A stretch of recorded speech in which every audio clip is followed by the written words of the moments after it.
Hello, hello, hello. How is everybody doing? Did you miss me? I missed you. Let me quickly switch this over to the big screen. Hi, hello. Look at me, fresh from work. Also, check out the new goal. I finally got this working. Yo, I finally have a stream without muted audio. Hey! Nice to see you, by the way. Hello. Nah, I didn't miss you. Rude. But fair. I was only gone for a day. So, I am messing around. I forgot to open this Streamlabs thing. Hold on. Stream elements.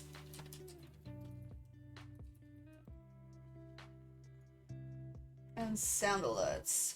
So hopefully both of these should be working today. Whether or not they are is entirely up to them.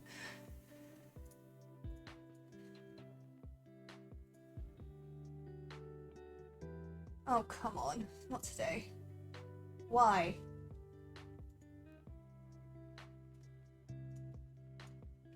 Could it be the... Is it the internet? Really? Really?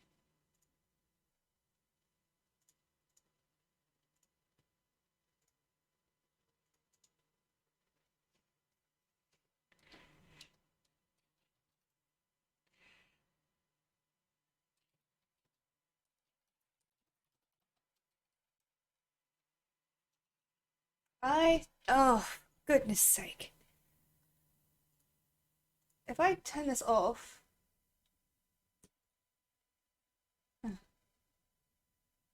Does my stream improve? I don't know if it's yours or mine. My OBS is updating right now. Yeah, no, mine did too just before this.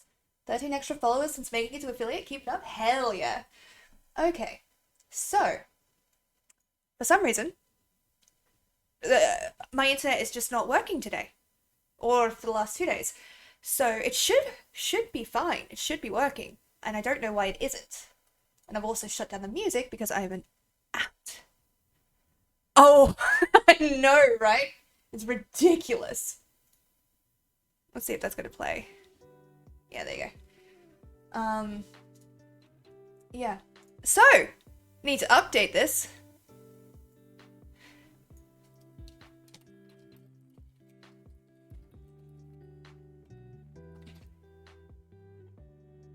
And I will update to just chatting.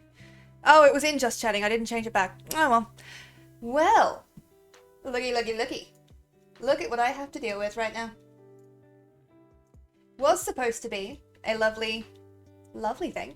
But again, my internet has decided, you know what? Fuck you. I want my clunky, unpolished OBS back, thanks, yeah. You did have issues when doing girls only with their alerts thing. Yeah, but I don't have that on anymore. This thing does not update every time, I refresh the page. So I don't know why it's doing this. But I am going to give it a little while. See if maybe in like half an hour it wants to work for me. But otherwise, guess who gets to do another goddamn Just Chatting stream? Because apparently that is what I'm good for. I want to play. I want to do things. But I may have to... I don't know what's going on, man. I have no idea why it's doing this. My bitrate is fine. But as soon as I open up the game, everything stops. It was fine until I started stream. So it must be something... Yeah. Sydney is a bitch. I don't know why it's doing this. It was perfectly fine for ages. But... guess we're updating to a, everyone.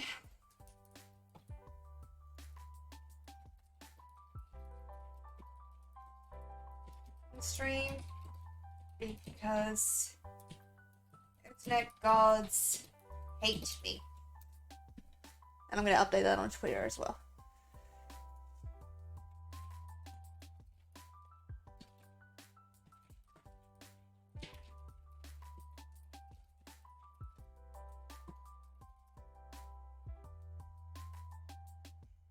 Okay.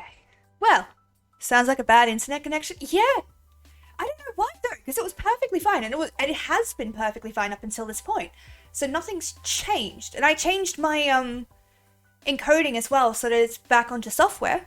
But yeah, I don't know what's going on. I can give D&D stories. Hell yeah, I can give D&D stories. I will turn up the music just a little bit so it's not as quiet, because it was quiet to balance out with the game. So I can... How's that? Is that a bit better? Huh. But yeah. Hello.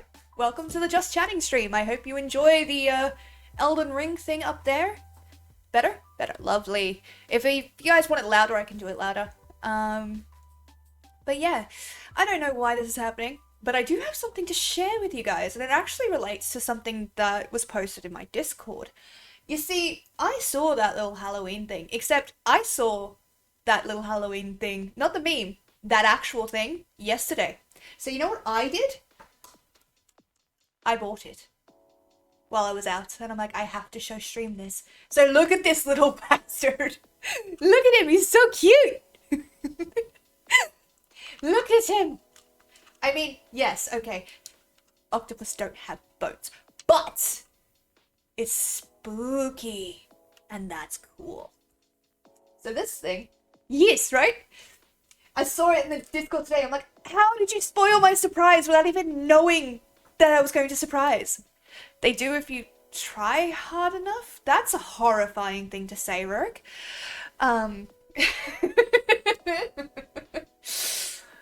But yeah, I got it yesterday because when I went out to grab some stuff from the shops, I had to go grab like a new bag for work and everything, so I had to go out and do that, and I went into Target and saw that baby, and yeah, it was really cool. I was like, yes, hello. But yeah, I had to bring it to stream. I had to show it to everybody. Also, this is a little bit weird. There we go. That's a bit better. That's a nicer frame, I think. Again, my OBS is on this side where I'm looking towards, and the Twitch setup is on this side. So I have chat on this side of me, which is why I keep looking in this direction. It's because I can control the ads on this side, but everything is on that side. So, but yeah, I hope you're all well. I was not planning to do a Just Chatting stream today. I was planning to play Final Fantasy Online, because I've had a very long day at work, and I was hoping not to have to bullshit so much, but I'm going to, because I want to stream, and I want to hang out with you guys, so, ta-da! Oh man, I have had a very interesting day. They basically paid me to do nothing for a good 2 hours? 2 hours today? Even though I was asking them for tasks, they wouldn't give me any. Because they're like, oh no, just work on this. I've finished that and I've sent it to you. Just work on this. I have finished it and sent it to you. That's a nice mic, goddamn. Thank you. I'm actually very fond of it. It's also on a very nice mic arm. So, as long as it's near my face, it actually works quite nicely. And I've been messing around with the settings, so it should sound pretty clear. I also, while we're here, let's see if I fixed my fucking sound alerts. Shall we? Sounds. Can I just do my alerts, please? I wouldn't be able to tell you. I got it as a gift. Okay. Let's see if everybody can hear this. Boop. Did everybody hear it? Because I fucking didn't. God damn it, what is the motherfucking... I'm okay. I'm okay. I am totally okay. I'm not okay. I don't know why this is doing this to me. Monitor and output. Okay. So, it should be coming through my headphones. Boop.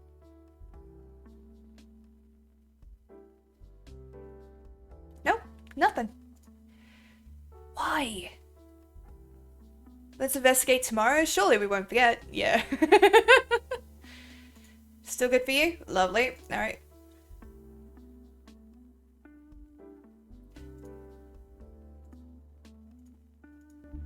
Hello, Mally. Welcome on in. Nice to see ya. How you doing?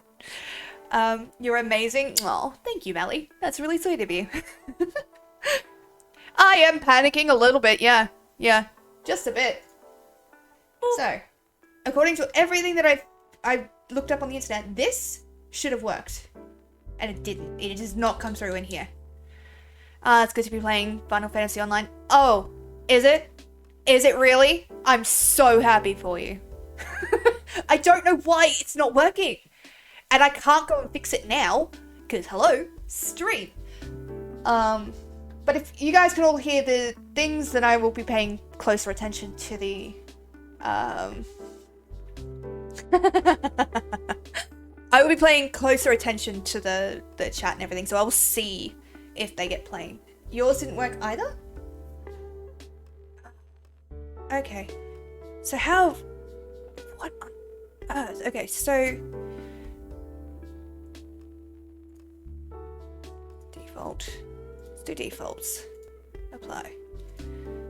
I got booted from the game. Oh man, I don't get what it is. As soon as I tried to do it, my stream froze. So guess who's doing another just chatting stream? Because, you know, that's the content you subscribe for. Wait, hang on. What's up? Server communication didn't work, it was dumb. Yeah, I don't get what's going on. I'm thinking if this keeps going, what I will have to do is it the game or stream. So here's the thing, I could run both on my computer. I was having no problems on my end. The game tanks my stream. It just tanks it completely. And I don't know what to do about it. Time to play some single player games? I might. Yeah, I might do that, depending on what I have installed at the moment. I don't have a lot installed at the moment. Because I've been so busy. But I'll have a look and see if there's anything interesting I want to play. But yeah, what I might need to do is record some stuff and then do it. I don't have Elden Ring. Not yet. I have to buy it. I have it on my, well, not on my PS5. I have it on my sister's PS5. So, that's where I play it. DM me after stream. I've had this issue before. Oh, okay, cool. I'd appreciate that. Thank you.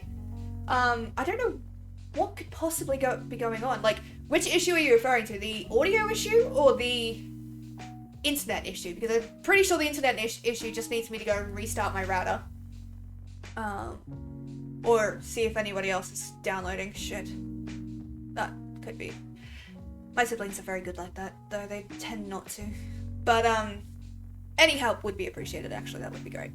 Rework is going to help me with the audio stuff at some point, if I ever remember to actually message him.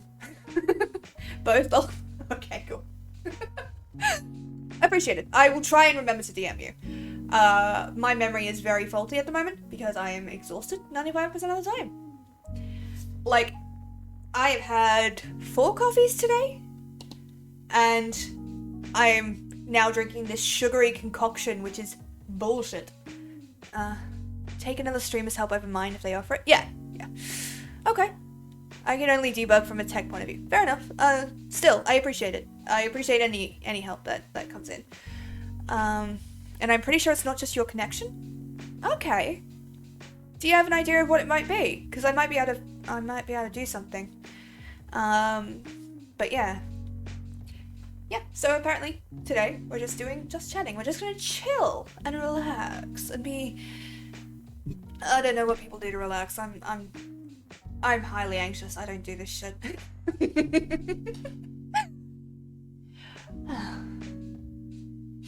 Oh well. So yes, as you can see, I have a new goal up there. If you want to see me suffer playing Elden Ring, we gotta get to 100 followers. This one has no time limit. There is also a community goal now. So if you click on, I don't know if it actually came through, but if you click on the points rewards, you should be able to see a community challenge. Whether or not it's actually worked, I will need somebody to check for me, but that would be cool. I didn't get Instapop in my queue. I am disappointed. Yeah, must suck. Must absolutely suck for you.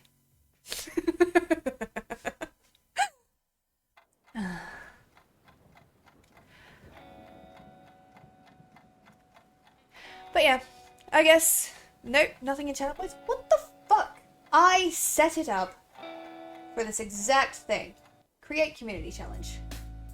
Did it not create it? Oh, I didn't select a day thing. Okay. Let me set that up now. While I'm doing that, how have you guys been? What have you been up to? How has your week been? Want to see me suffer in a rage?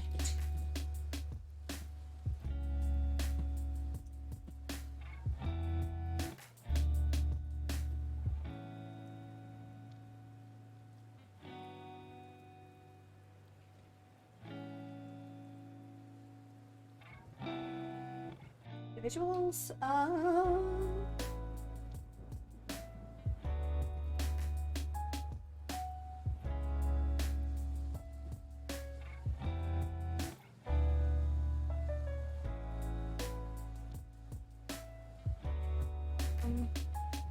blood, when we're born, heaven's blood.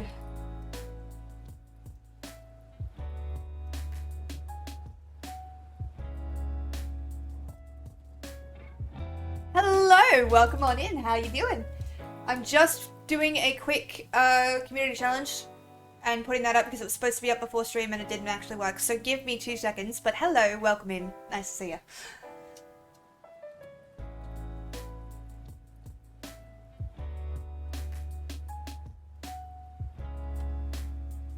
Let's set that in nice. Yep. Can I please fit it?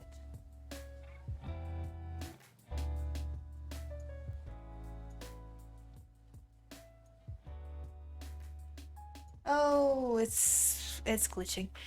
Okay, Mally got flirty with one of our streamer friends early this morning. Ooh, what happened? Do share. What software do you use to stream? OBS? Yeah, I use OBS. Why is this not working? What is it?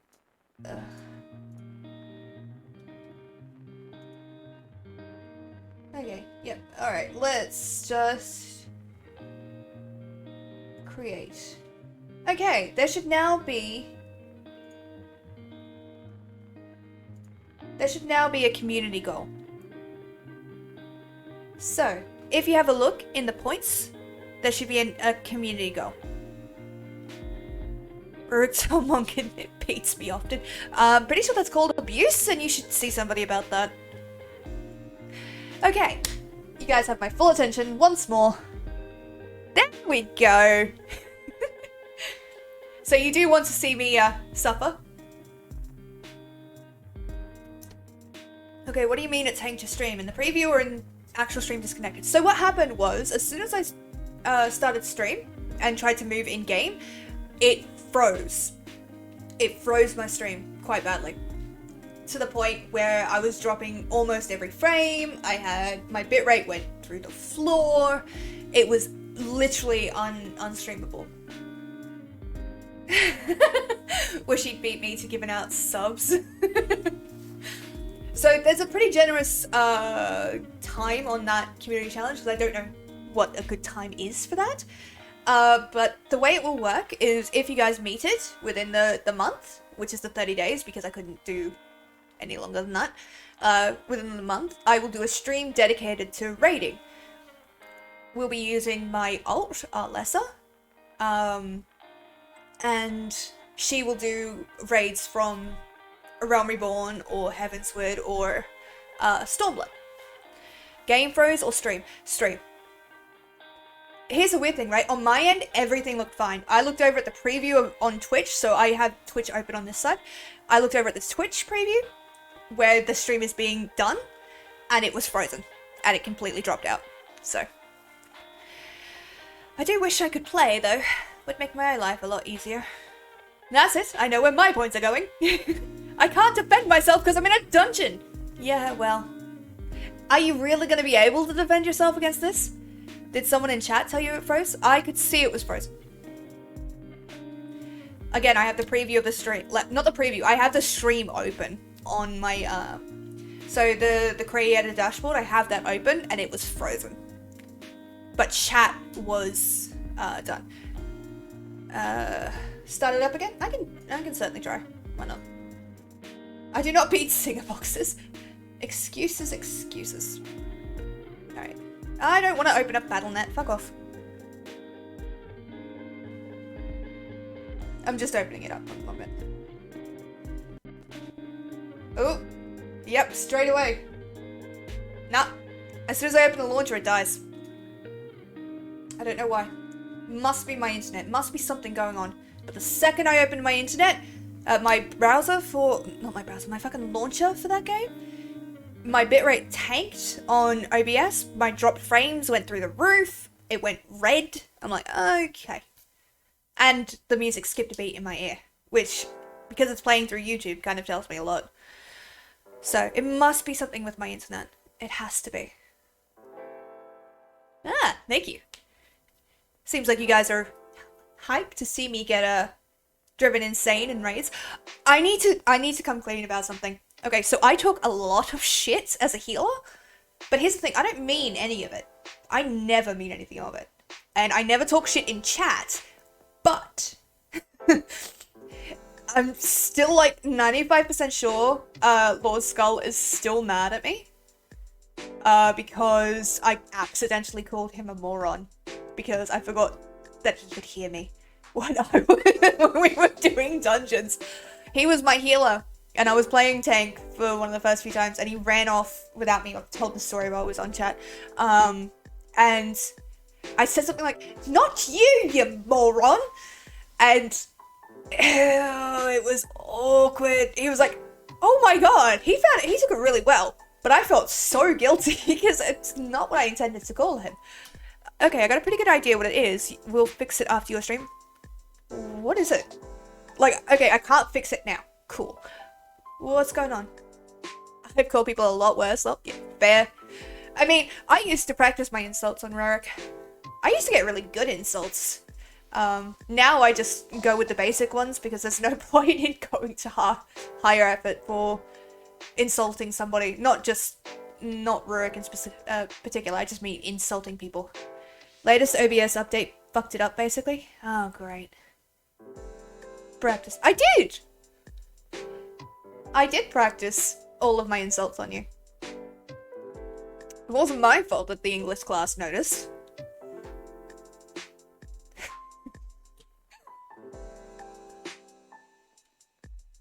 But yeah. So, wonder what it could have actually been. Yeah, happens a lot. Worst part is there was also a Windows update too. Was there? Shit. I've not done that. Jesus Christ, last night I was so fucking busy trying to upload shit. And I got distracted because my sister got a new game that I wanted to go and see. It's called Steel Rising, which is a game that I'm going to be playing very soon. I don't think I'll be playing it on stream, but you know how it is. Yeah, Windows had a big update the other day. Huh.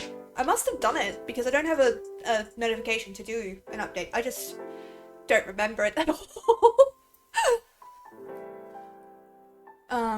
But yeah, I was uploading videos to YouTube and was looking at the same time. I was uploading videos and it took fucking forever and I don't know why.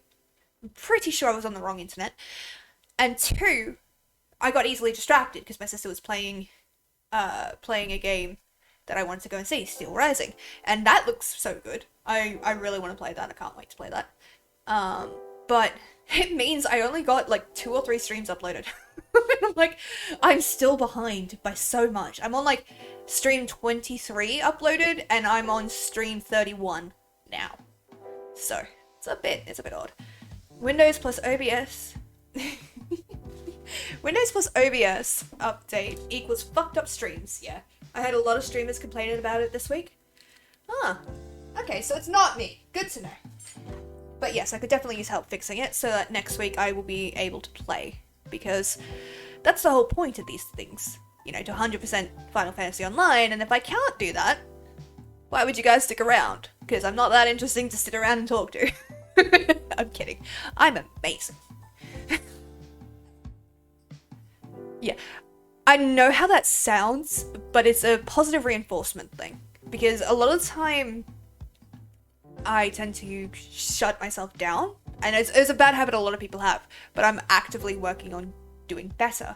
So, yeah, I'm pretty good. Yeah, we'll fix it after your stream, don't worry. Lovely. I really do appreciate the help, thank you. I will always be here. Thank you, Melly.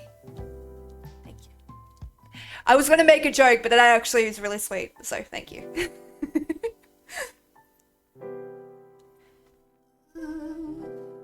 Manage reward requests.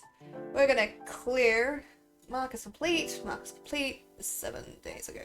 Jesus Christ. Complete all. There we go. Don't talk smack about my friends. Hell yeah. Yeah, I'm definitely working on being better about it. I've been helping a lot of people with it as well.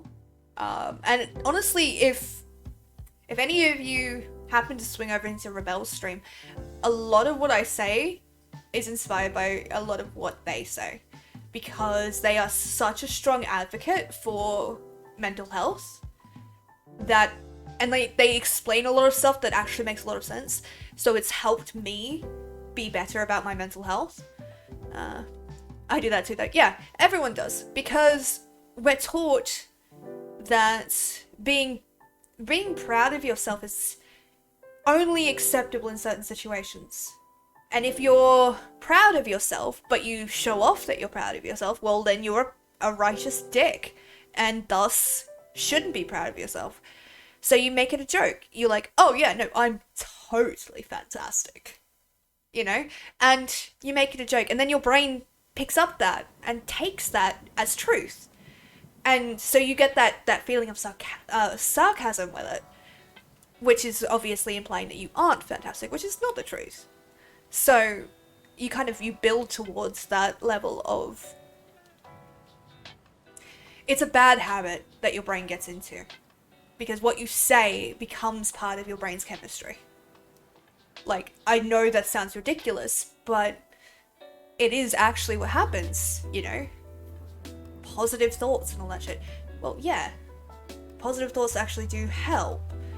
They're just not fix-alls. Does that make sense? Or am I just blathering on?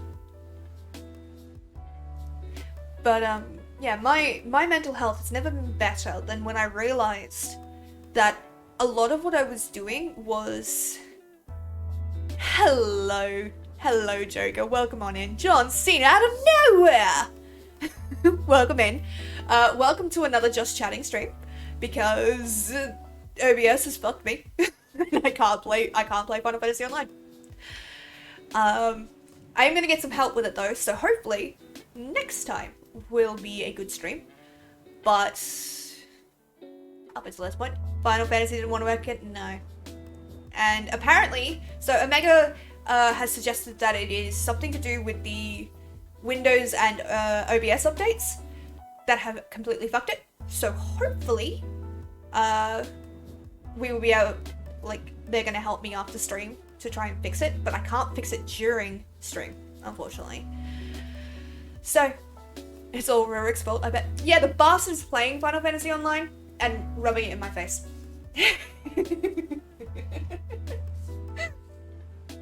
It's so rude. Absolutely rude. Heartbreakingly rude.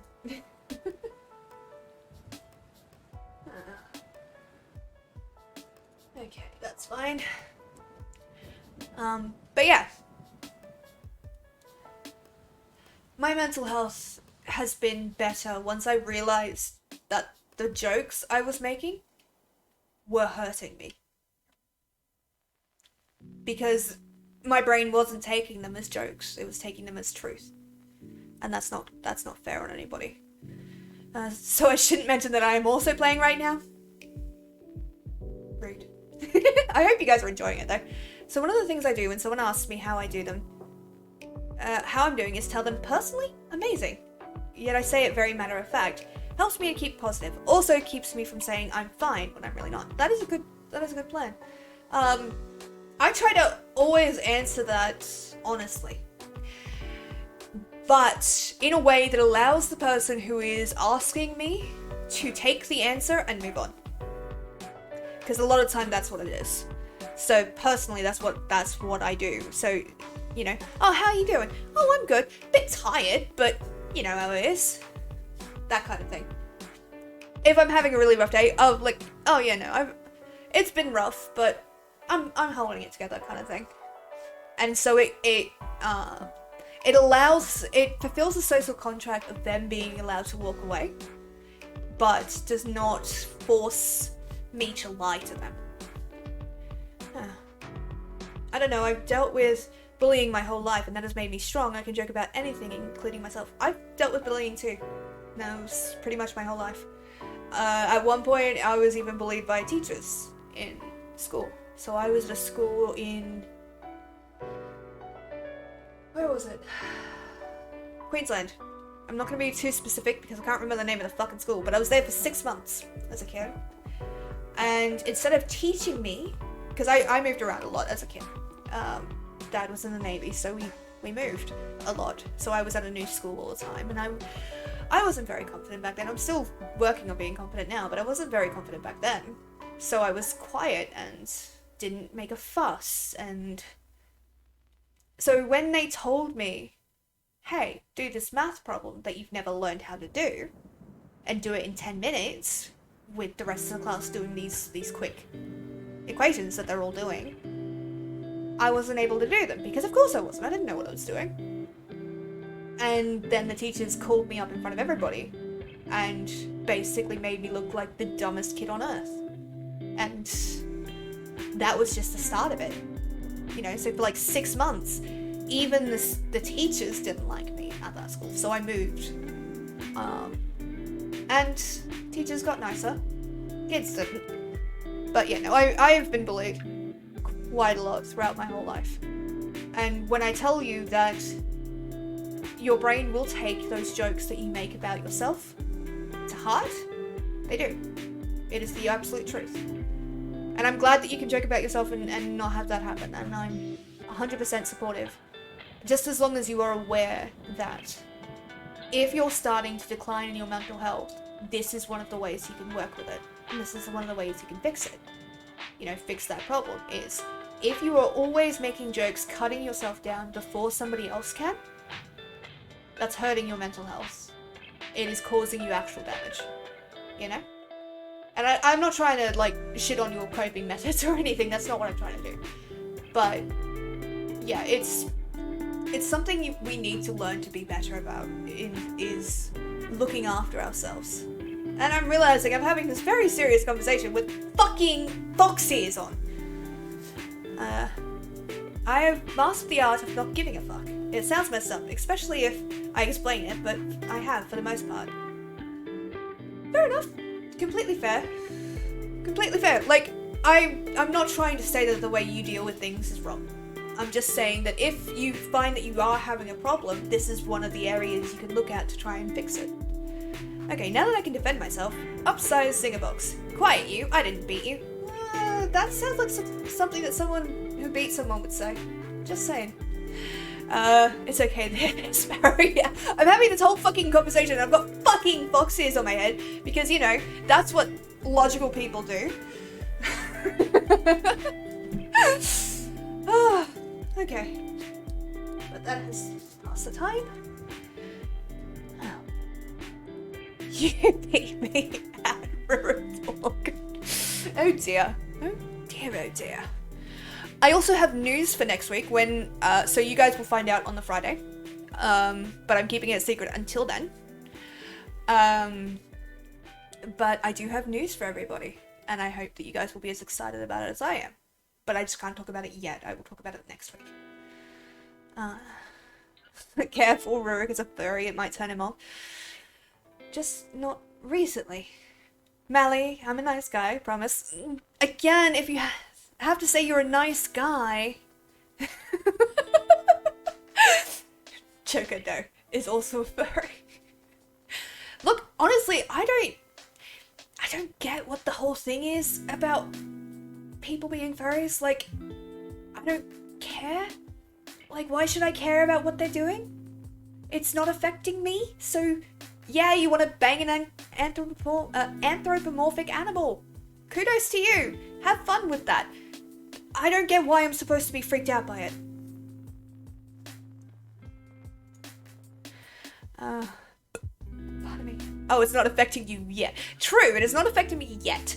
Although, I do have a fun fact that I learned, is that 95% of the people that are responsible for maintaining the internet, like the current sub-state of the internet, are furries, and without them, it would shut down.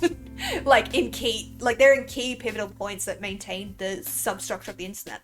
I have no idea if this is true, but they're furries, and if they all took the same day off, shit would shut down.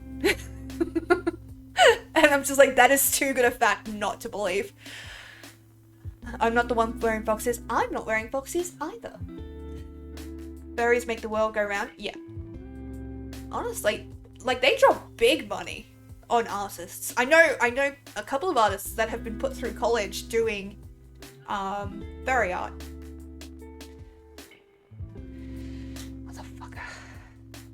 You sure about that, Sparrow? Fuck you. I'm gonna increase the price of that.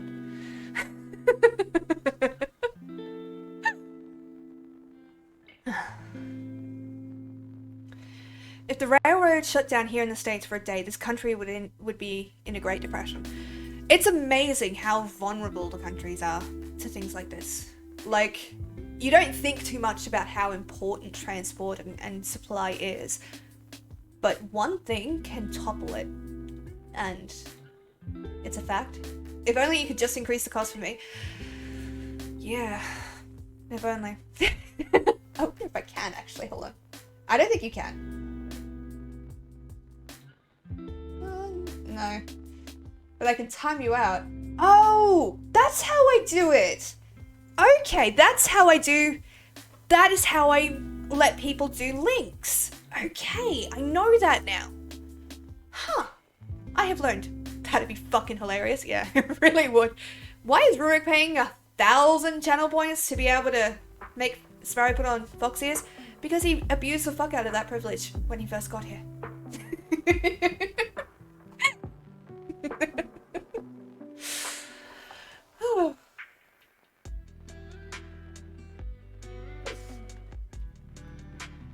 Did you see my pic of the new raid armor set? It's so cool. I have not, because you said you censored it, so I wouldn't see it. So I did not look. Yeah.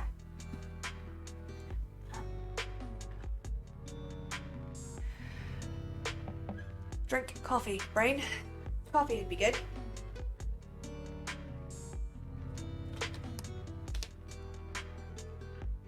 To be fair, he's abused the shit out of a lot of things on the channel, me being one of them. As far as I can tell, it's not actually spoilery at all. Okay, but yeah, I saw you put a warning, so I didn't look at it. Though you may want to be surprised in 3 years. Fuck you. But yes, I would.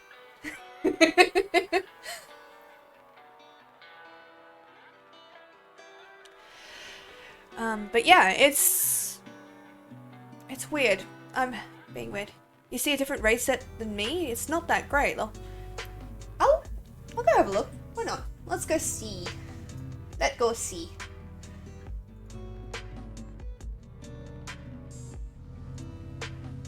Ooh. Okay, that looks fucking cool. That looks really cool. And a shiny weapon. Very cool. Look, I'm very easy to please when it comes to aesthetics. Something fiery, something dark and grim. Whew. Easy. That's the healer set? The fuck? Hell yeah. I'm in. Eventually, whenever I fucking get there.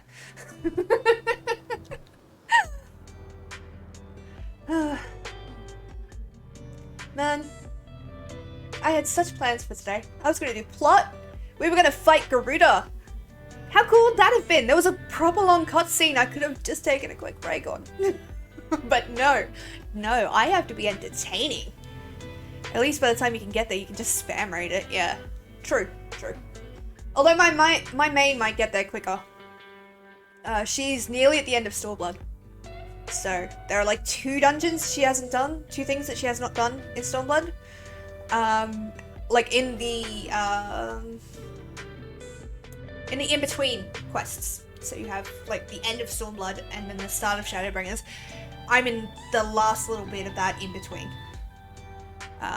So I can sense something big is about to happen. I know something big is about to happen. And no spoilers, I'm not going to say anything, but I can sense something big is about to happen and it's freaking me the fuck out. Wait, easy to please aesthetically, like handwriting too. Honestly, handwriting is gorgeous. My handwriting is not gorgeous, but I wish it was. I really love that whole calligraphy, like swooping lines kind of thing. If so, I've got to have you look at my handwriting, you'll lose your mind. Hell yeah. But yeah, no, 100%. I am easy to please aesthetically. I know what my style is, and I know what I enjoy seeing. And honestly, gothic, steampunk, Victorian-esque, perfect design choices for me.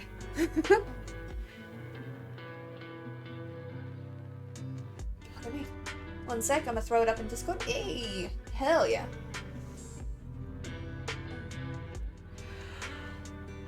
Whew. So sorry, I've only had about 3 hours sleep, so I'm a little bit tired. You know how it is.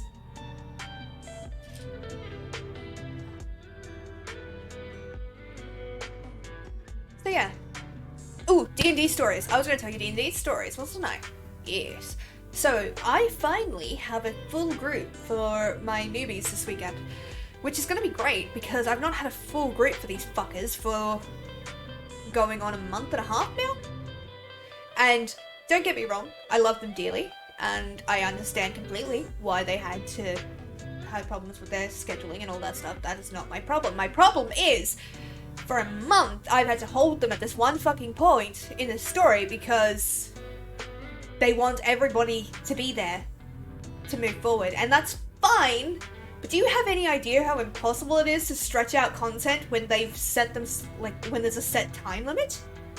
So I made up a story and sent them there, and I can't tell it on stream because I'm planning to use it as a, plot hook for my other group, so kind of sad. But I did actually run a one-shot very recently that I really enjoyed. I think I was talking about it on Wednesday, but it was a skeleton one-shot, and basically my party went into this place called Bumble, this deserted mountain town that had this strange pall hanging over it, and all of the people were really creepy and emaciated and almost zombie-like, but they could still talk. And so I got to be super fucking creepy. Just full on like, hello, how are you? It's so very nice to see you. And be really creepy as fuck for the whole time. Great fun. But they went into that town and they went up to this obsidian door that they found. That the town had just recently uncovered. And across the top of the door was this golden lettering, this intricate kind of golden script that said, "Let only those with the courage to remake pass this threshold." Pretty easy puzzle, but it was a solid obsidian door. So what do? What do you guys do if that happens? What would you do? As a DM myself, yes, I know that problem. Yeah, it's fucking scheduling is a bitch. 100% scheduling is just a bitch. You sound too excited to get to be creepy. Look, okay, to be fair, in my day-to-day life, I am not allowed to be creepy. One, I don't like making people uncomfortable. Two, there's no good opportunities for it. So, if I can be super creepy and freak people out as part of a story and know that they are freaking out because of something that I am doing, hell yeah, that is exactly what I want to do. Also, ever thought of doing a Warhammer 40k campaign? I've thought about it, but I've never, I don't know the system.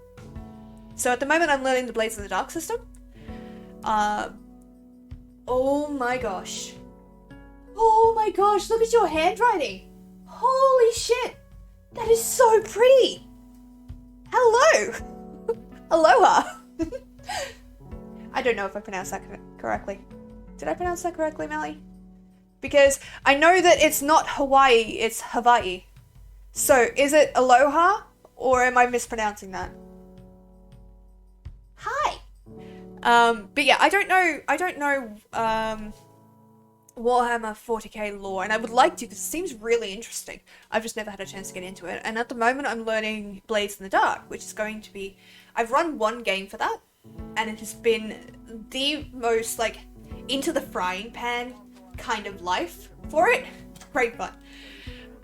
You did that perfectly. I'm glad. Thank you. I'm always worried because it's like I can speak a little bit of different languages, but I'm not great at them. Like, Annyeong and kamsahamnida, which is hello and thank you in Korean, but I don't know if I'm pronouncing them correctly. I know bits and pieces of different languages, but I don't always know how to pronounce them correctly. Warhammer 40k lore is very, very brutal. Yeah, I've heard that. There's actually a game I'm interested in trying that is called Band of Blades, I believe, and it's got this very dark, grim kind of setup. So, is that talking coming from the music? Most likely.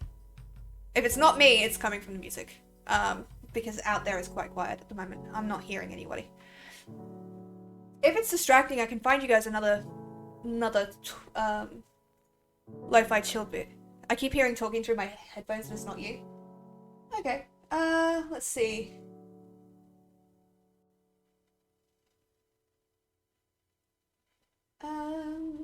Synthwave, royalty free, copyright free.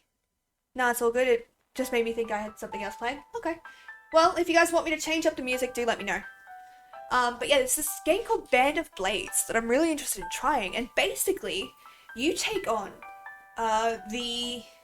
the role of an army at the end of the world who's lost the big fight, and the last of humanity is running from these creatures. So your job is to keep moving and keep the last of humanity together as you make your way to a bastion of safety with the undead army on your heels. And so you create your party, and they're the troops that you have. So if they die, you'll just get a new troop, but you will eventually run out of troops to fight. And each time a character dies, that's one step closer to losing the whole thing. And the stories you could tell with that. Good gosh. Like, I love a good emotive story. I can forgive so much in a story. Like, gameplay-wise, I can forgive so much gameplay. If the story gets me, I'm in. So there are a couple of games like, Danganronpa, right? I love those games. I fucking love those games. But I can agree that the gameplay is a little bit tedious. And I feel like I'm gonna get shot for saying that. But it's a little bit tedious. And it's not as, like, every time I take these fucking things off, everybody wants me to wear them. Alright, no. You get what you want. You're welcome.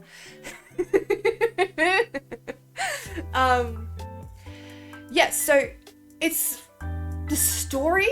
Holy shit! I went into Danganronpa completely blind. I did not know anything about that game when I started playing it. And I'm so glad I did.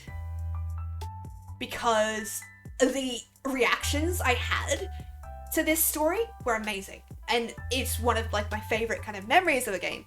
Because I was so fucking freaked out by it. It's punishment time!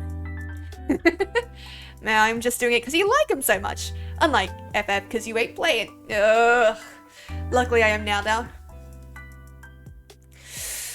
Rude, but fair. But yeah, so a good story will get me through shitty gameplay. Every time. Every time. Conversely though, good gameplay doesn't always get me through a shit story. It might get me through it the first time that I play, but if I'm not having fun and the story isn't getting me, I drop it. But yeah, this Band of Blades game, it's done by the same people that do Blades in the Dark. Which, now that I think about it, it's kind of a theme for these guys. They're grimdark settings, which is really cool, but could they lighten up a little? But yeah, I really want to try out Band of Blades. The only reason I have not done so is there's a lot of logistics, and I'm not good with math. So, I've been avoiding it. Because what you have to do is you have to run an army, and you have to run, like, supply trains and all that stuff. Might I suggest the 999 Trilogy and AI Somnium files if you like Danganronpa. I will check them out. I have not checked them out, but I will. Yes. If you guys have any suggestions for Throne, please do let me know. I still have to fill in things for them, but I don't know what to put on there, man. And if you guys want to see like a D&D stream, let me know, because, you know, I would have to get people together for that, but I could run a one-shot on stream. It would be a longer stream, but I definitely run one. I wouldn't be able to be as engaged with people though as I'm running it. I'm good at logistics. Cool. Maybe I'll hit you up if I ever end up playing Band of Blades. Thank you for the command there, Rurik. If you are interested in joining the Discord, do feel free to do so. Count me in if you need someone. Hell yeah! For Band of Blades or D&D? For the D&D. Yeah. Fair. Completely fair. The developers have a new game coming out next autumn as well, called the Master Detective Archives Raincoat. Interesting. Hey, has anybody played, what is it called? I had it in my head. The Caligula Effect. Has anyone played that one? Because the second game came out very recently, and I've been meaning to play it, but has anyone played the first one? It's been a while since I've been able to just play, lol. I've been DMing too long. Mood. Very mood. If you're interested in playing, there is a command in my channel for a DM that is my DM, and is doing paid games. So 100%, if you're interested in doing that, I can guarantee that you will have fun at his table. And yes, I'm shilling for him while he's not here, because if I shill for him while he's here, he freaks out on me. So. Yeah, it's not bad. Yeah, I actually really enjoyed it. I didn't think I would, especially after the start. And there's a really annoying bit in it, but I really enjoyed that game. Got really into it, actually. Another game that I got really into that I was really surprised that I got into was like the Harvest Moon and the Rune Factory games, because I did not expect to enjoy them. I don't typically enjoy long-form farming sims, but they were really fun. I still haven't finished 2 of them, but I have this headcanon that I do with specifically A Story of Seasons Pioneers of Town, which is the latest one. I love to believe that the farmer that you play as is an eldritch being, because, like, you move to this place and you build this farm and you make everything grow and you create relationships with the townsfolk, and as you do, you know, it's kind of revealed your character doesn't know fuck all about being human. So I am 95% convinced that the character is an eldritch being trying to be human. And playing it that way makes the story so funny. Because, you know, you help the town, you help it grow, and you make it prosperous. And I'm sitting there like, this is just a Faustian bargain, but what the eldritch being is getting is the chance to pretend to be human. The whole time. Harvest Moon getting a re-release on Switch 2. Ooh! Oh, yeah, no, I heard about that. I love Harvest Moon and Rune Factory games. I played almost all of them. Hell yeah! I am currently making my way through Room Factory 5. The problem is I stopped playing for a while. And now I don't know, like, do I start again and get back to the point I was? Or do I continue playing and try and possibly mess up my whole setup? Actually, in Room Factory, your character's a roommate. Oh, yeah. You know, I know that in Room Factory, there's like an explanation, but in Story of Seasons, there isn't. You're just a farmer. Pardon me. So, funny story about the handwriting. My girlfriend and I both got to that point where we both wanted to say, I love you, but we were kind of afraid to do so. So I told her about my handwriting and asked her to figure out something for me to write. When she couldn't come up with anything, I sent her a picture that said, I love you. Aw, she sent one back of hers that said, I love you too. We both agreed that this was day one of us dating. That is so goddamn sweet. Like, I think I nearly have a toothache. Jesus Christ, that's adorable. My heart. Shit, man. That is so fucking cute. What the fuck? I love that. I love that so much. One day I'm gonna have somebody that does that kind of shit for me. That would be so great. I'm kind of a romantic. Hell yeah. Embrace it. Because I am hella hyped for you. And for her. But yeah, I love a good story. And I'm like I said, I'm like 95% convinced in Story of Seasons, in Harvest Moon, in Stardew Valley even. You are some eldritch fucking being that is pretending to be human. And yeah, so you can make a farm. You can turn this encrusted ground that was once fit for nothing but worms and debris into a thriving farm culture. Because you have powers to do so. And you learn to be human as you go through. And because the town helps you, they prosper as well. And it's really fucking, like, it adds so much for me for the story. And I know it's entirely just my headcanon. But I really like it. To be honest, I sing to her every chance I get. Oh, that's sweet. I gotta find me someone like you, man. Male or female, I'm happy either way. Gotta find someone. That's some Children of the Corn stuff right there. Yeah. But it's cool! That's the thing. I really enjoy the addition. Because it makes, it just makes me enjoy the game a lot more. Because if you take that thing, you're not frustrated by them not being human. You're not frustrated like, why the fuck would they do that? Well, the reason they did it, they don't understand that you wouldn't do that. They don't understand that you're supposed to respond to people when they talk to you. You know, they're learning that as you go. And it helps me kind of really get into the games. I know, it's weird, but it's really fun. It's like, 1 second.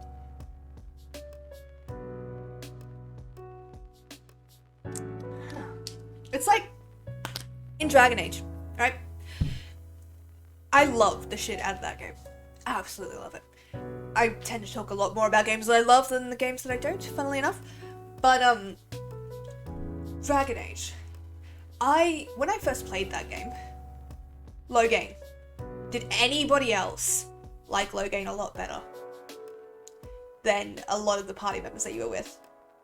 Even though, I'm not going to say spoilers, but even with the story stuff that goes on, did anybody else like him a lot better? Because I remember writing distinct fanfiction where he was not the bad guy.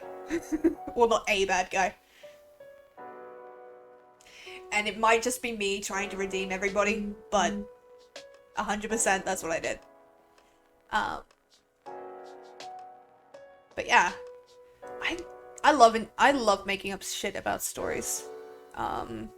Like Dark Souls. Dark Souls is so good because you can build up your own story around this kind of thing. So they give you hints to the lore, and I understand why people find this annoying.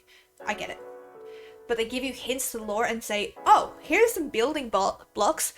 Have fun while you're getting absolutely pummeled. Try to build a story. And you do, and you feel emotionally invested in this shit. It's like, what was it? Dark Souls 3. I fucking love that game. And it's so I understand why a lot of people think it's better than Dark Souls 2 in my opinion, because Dark Souls 2 just felt like very copy pasted in a lot of it. Dark Souls 3 did some new shit, and I really enjoyed a lot of it.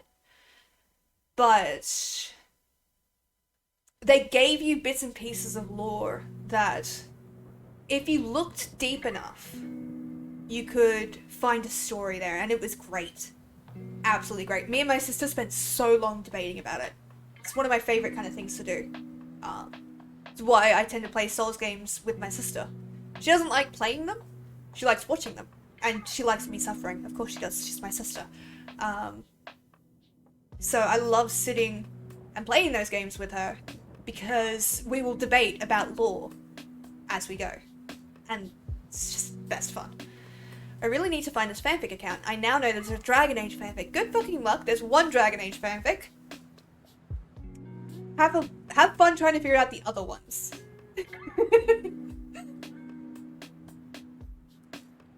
Here's the thing, I'm not ashamed of it, but I don't want to link it to my brand. Which is what this is. Lucky Rose Sparrow is my brand. And yes, my brand is me, but I don't want to link it back together, because when I wrote for this thing, I was not representing myself as a streamer. Does that make sense?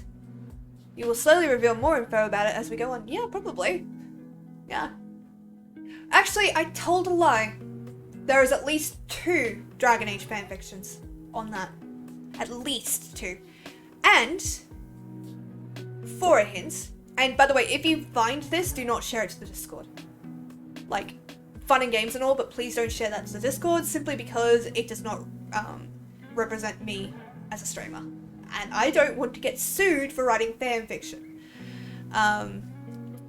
Yeah, so one of the fanfictions that I wrote was actually submitted for a contest and was read, not out loud, but was put in front of an actor from the show that it was from, who read it. Unfortunately, like, it entered late, so it didn't really get to be part of the voting, but it was actually put in front of this person, which was fucking weird. Hello, Krassi, welcome on in. You joined me on another Just Chatting stream because my internet hates me, and apparently OBS broke, and I can't play Final Fantasy Online, so I'm just talking. How you doing? You doing any better? I know you had some things going on. I hope you're doing a lot better now, and if you do need to talk, my DMs are always open, but I hope you're doing better. But yeah, one of my fanfictions actually got translated into Russian, which was really sweet. An author came to me, well, another fanfiction author, emailed me. I was like, hey, I really love this story, and I really think a lot of my my audience will like this story. Can I translate this into Russian and give you credit for it? And I'm like, hell yeah.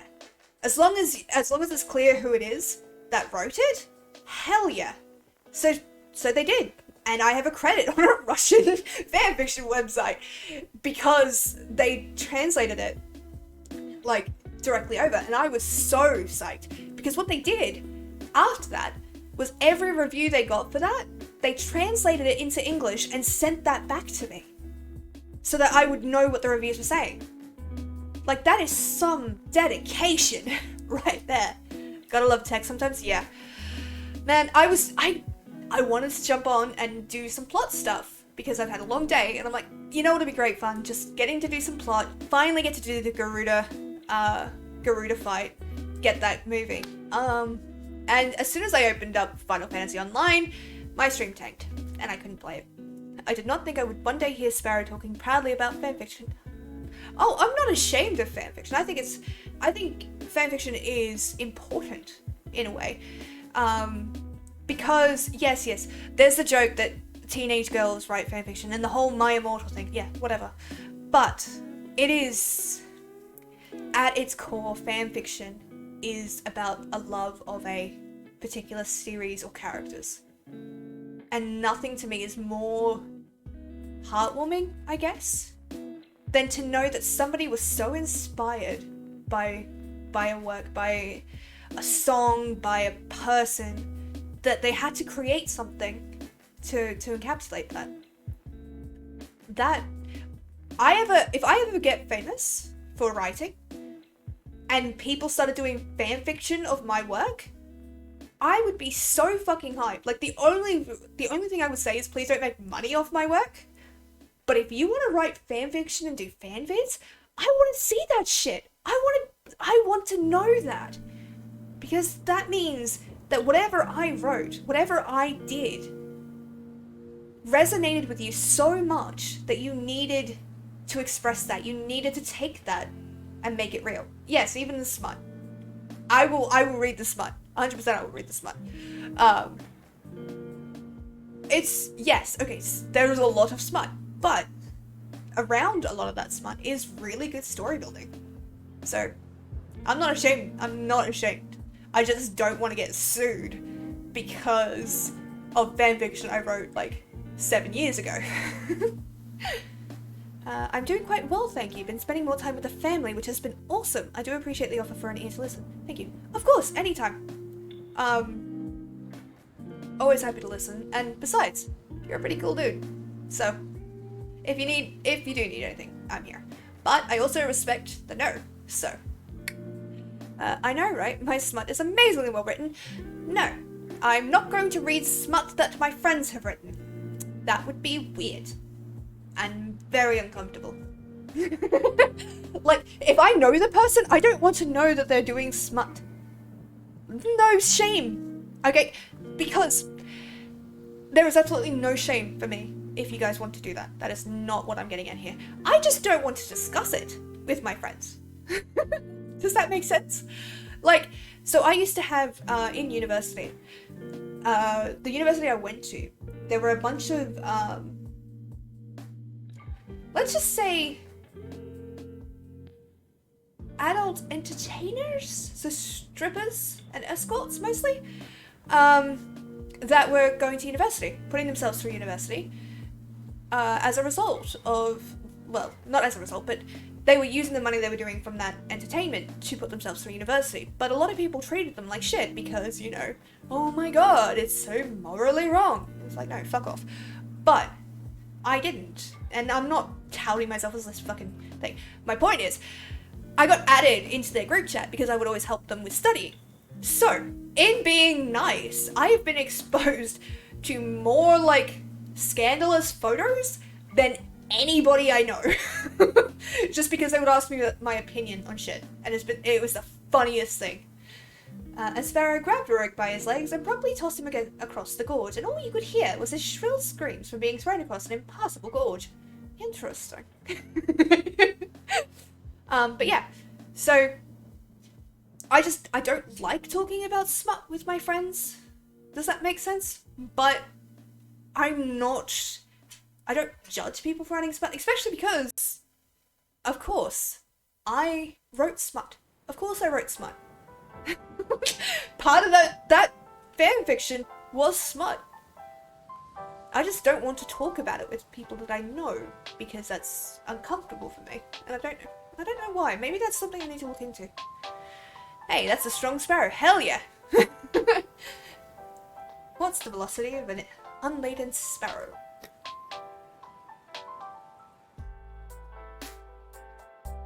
Never have to go find it now. Okay. Rourke most likely wrote MLP smut, I just know it. I don't want to know. There are some things, like, power to you if you want to write smut about it. I don't want to know about it, though. Because the idea makes me uncomfortable. That's it. I'm not judging, just saying. Rourke was secretly the author of My Immortal. You wouldn't have given it as much shit if you were.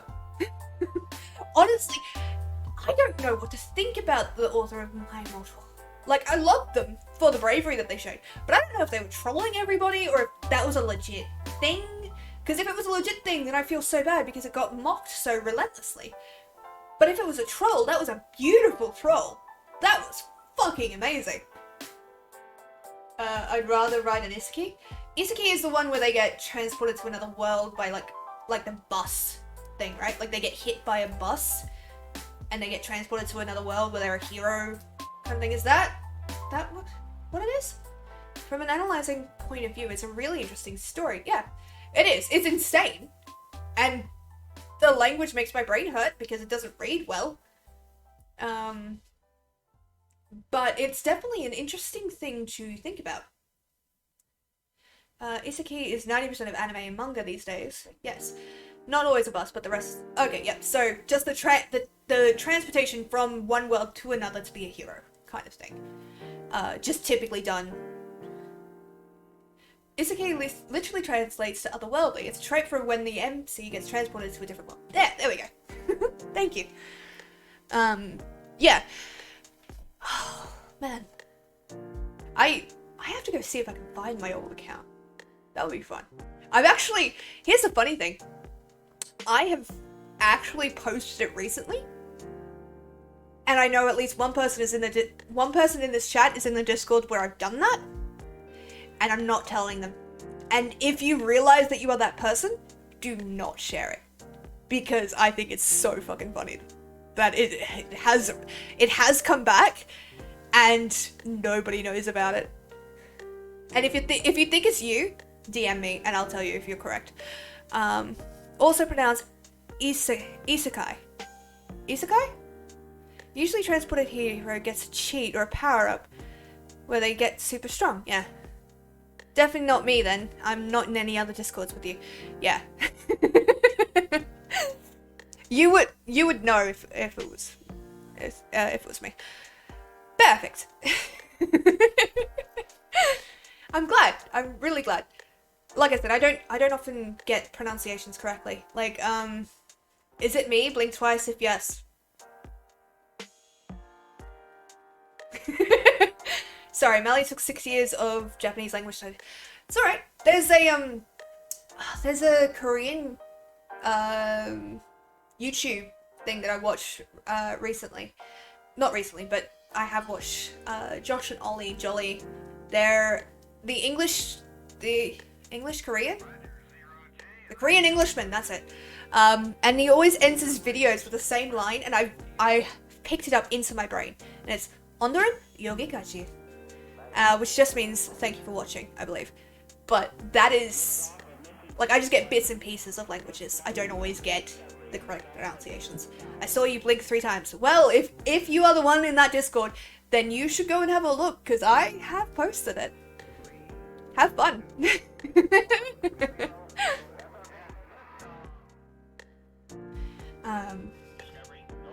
But yeah, like I said, if you do figure out that you are the person who has been in the Discord where this was posted, do not tell anybody.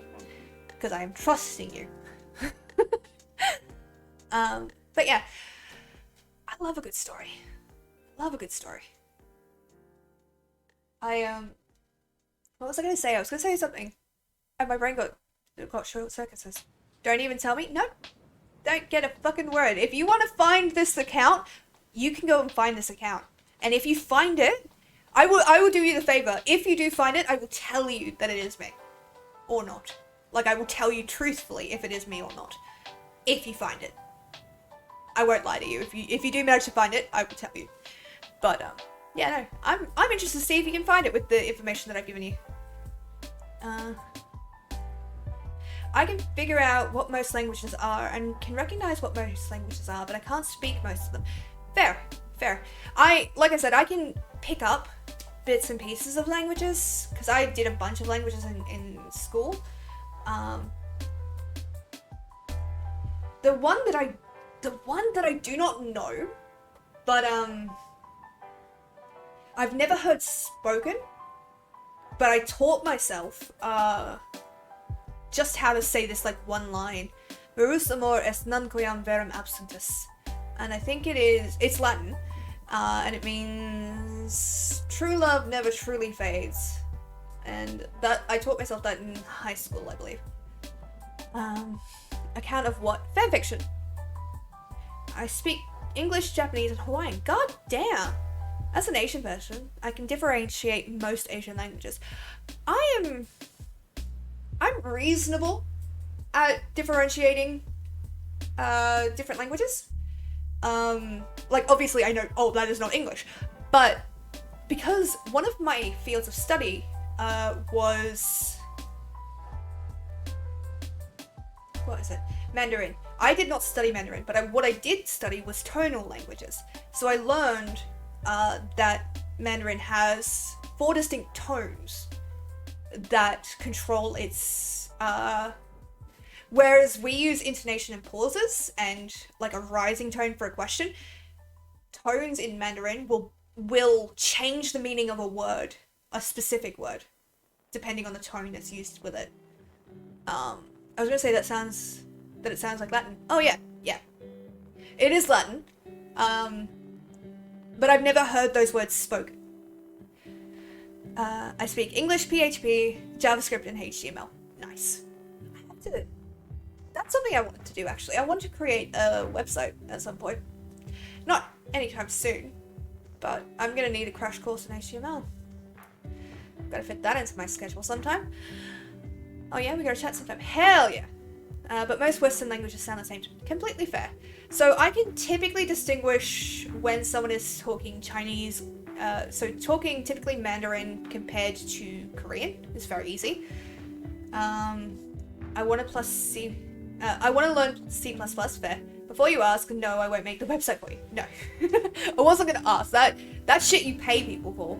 You know what I mean? So if I was going to ask you, I would come with a job offer. I wouldn't just be like, hey, can you do this for me? I would ask you and offer money. But I will happily tutor you and help you. Yeah, thank you. Appreciate that. Honestly, I was looking at Fiverr to look for it. Mandarin and Chinese are different. Yeah, I thought so, but then my brain was like, are they? Are you going to be racist if you say that? And so is Taiwanese.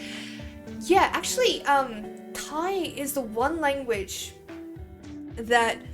So, I mean absolutely no offense when I say this, but certain languages hit my resonant palate basically in a weird way. So they're unpleasant in certain situations because I have a lot of sensory processing issues. So Thai and Indian cause a lot of sensory issues for me, and there's no bearing on what the person is saying, their accent or anything to do with them. It's just when I hear these kind of accents, it's actually a little bit painful because it seems to it's like rubbing sandpaper across like the inside of my ear, and it sucks because I can aesthetically appreciate the beauty of these languages. There is a lot of musicality in these languages that could be really, really nice. But did you mean Thai? Is Taiwanese? Yeah. I just went Taiwanese and said Thai. I meant Thai. I just sprungboard off of Taiwanese into Thai. Yeah, my brain is like... Honestly, people with ADHD need to stop being so relatable, or I need to see a fucking doctor. Be right back, gotta help a roommate. No worries, Melly. Go have fun. I hope everything's well, and I hope to see you back soon. Yeah, I mean no offense, and it is entirely my own problem. But just certain accents hit that sensory thing wrong for me, and it makes me distinctly uncomfortable. And that is not a personal fault. Like, that is not a personal fault with them. Like, I don't mean it to be offensive. And it's never something that I would ever say to anybody. But, like, so if someone with a particularly strong accent is talking to me, I sometimes have troubles understanding what they're saying, particularly if it's one of those two accents, because my brain just doesn't process it correctly. But for some reason, I can fucking understand Irish fine. And I mean, like, I don't mean the pleasant, oh, how do you do there? That language. Like, that accent. I can understand that fine. I'm talking the fucking rural Irish accent. Thai has a lot of, I want to say top mouth sound words, which means they use the top of their mouth to make word sounds. Yeah.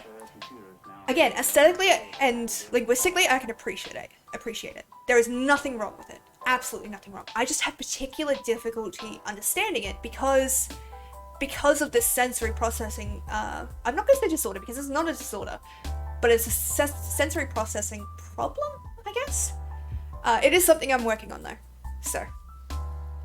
But if by any chance you guys meet me and you have a particularly thick accent and I look a little bit like I have to keep asking you to repeat yourself, it is not personal. It is just my brain does not distinguish words particularly well in certain accents. That's it. And that feels like I feel awful saying that because I don't want to be that kind of person, but that's just what it is. That's why I will never get annoyed if someone asks me to repeat myself, because they could have the same problem I do. And yeah, while my voice is very clear now, what if they have the same problems with the Aussie accent? You know? It's like one of the hardest things that I've learned between languages is the pausing. So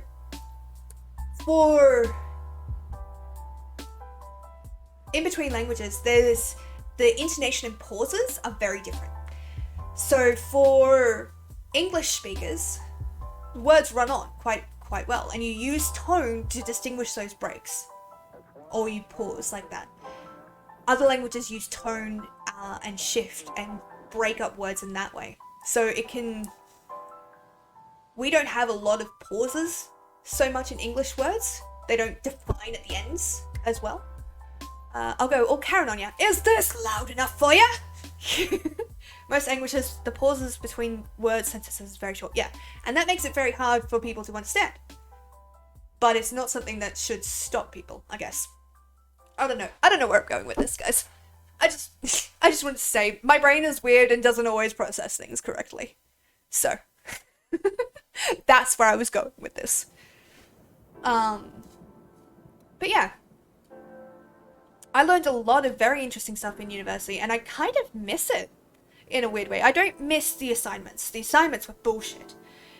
But that whole learning, for learning's sake, of being able to just sit and talk to people, and learn about what makes them passionate in life. Like, I was talking about this the other day, but I was in the Masters of Research with a bunch of different disciplines, and I sat next to this guy who could tell you everything you wanted to know and everything you didn't want to know about a specific type of filtration system used in hydroelectric dams that he was researching. And he was super fascinated by it. And so when he talked to you about it, even though the subject matter was for me very boring because I don't know anything about it and it's not something I'm particularly interested in, it was enthralling because you could tell how much this person enjoyed it and how much it mattered to them. Asian languages are spoken very loudly and very quickly. It's why people think Asians are always angry. Same thing with Germans. Germans are quite sharp and staccato sound, staccato sounding, so they tend to sound angry and they're not. A lot of Germans are actually really nice. Hydroelectric dams, yeah, it was, I don't know what he's doing now, but he could go on for hours. I once spent an entire hour and a half lunch break just listening to this guy talk. And it wasn't in that, oh, this guy is talking over me kind of way. It was he is so genuinely enthused about this that you want to listen, that you want to hear him out, that you want to ask questions about it. Because it's so clear that he enjoys it. And I hope that I do the same kind of thing with psychology. Though I tend to... Here's the thing, I tend to equivocate a lot when I'm talking about psychology.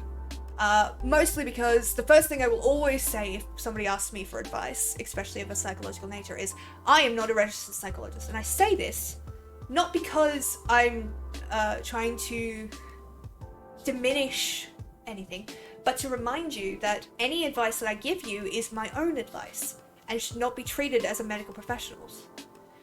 But doing that also has led to me being equivocating when I'm talking about psychology. Like, this is what I've learned, or this is what I'm doing so far. Because there's so much one, possibility for interpretation, and two, I don't want to be called an authority on something when I'm still learning about it. Despite the fact that I have been learning about it for 6 years. German language is very aggressive sounding, even more so than a lot of Asian languages. Yeah, I only know a few German words. I know a couple, but they're mostly swear words. Australians tend to have a pretty slow accent, right? Yeah. So, funnily enough, much like the Texan drawl, the Australian accent is quite a slow one. There's a roll to the words. Whereas English, like British English, is quite quick, but not as quick as like certain Asian languages. Yeah, so if you had a scale, so English being quick, Texan drawl being slow, Australians are closer to the Texan drawl. But you've got like the Irish, which is about in the middle because it's quite flowing and melodic, but it can go quite quickly. And it is expected to go quickly. And they've got this whole thing called lilting, which I didn't know about, but as soon as I found out about it, I'm like, I need this in my life. Two of them are Crankin' Wagon and Crankin' House, meaning... Oh, Crankin' Wagon and Crankin' House, meaning ambulance and hospital. Fair enough. Respect to them for that, because holy shit. Yeah, the one I know is Scheisse. Quilting? Lilting. So if you listen to the Celtic women, they do at the start of Tir Abilrai, it's da da da da yakidi da da da, that kind of thing. It's a specific language that is called lilting. So Lilting.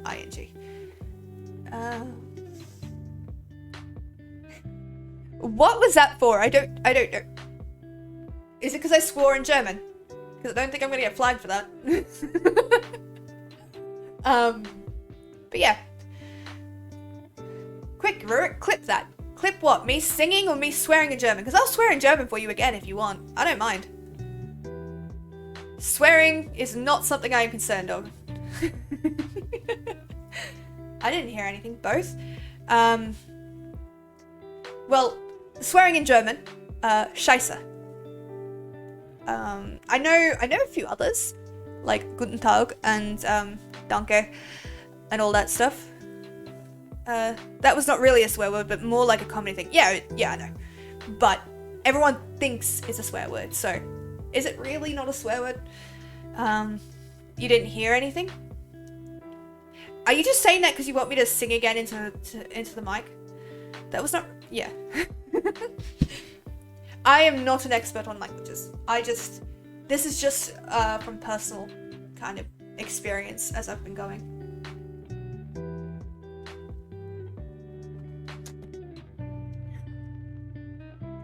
Oh god. I drank that too quickly. Oh. But yeah, there is a magic to languages. And while it is not a field of study that I'm particularly interested in doing, it is certainly a field of study that I can see the potential for passion in. Twitch clipping is being shitty again, sorry Jack. Okay, so do you remember the last time Twitch clipping was shit? Because you put 4 different clips of the same event into my clip feed. The last time you did that, yeah. I played a lot of DoD. DoD? Back in the day and learned some of the German phrases from that game. DoD. What's DoD? I'm probably being stupid, but what's DoD? Yeah, I've did a lot of studying. Day of Defeat. I've never heard of that. Weird. Yeah, no, I've never heard of it. Tell me about it. But yeah, I learned a lot in psychology. I learned a lot about the brain, about how things work. Like, my favorite thing that I learned was about phantom limb syndromes. And the reason we get phantom limb syndrome is... Can I have link permissions for a few seconds? Yes. Give me a second. There. You will not get timed out for the next 60 seconds. Go for it. So you should be able to... Why is it not letting me? That was supposed to let you do it. I don't know why it didn't.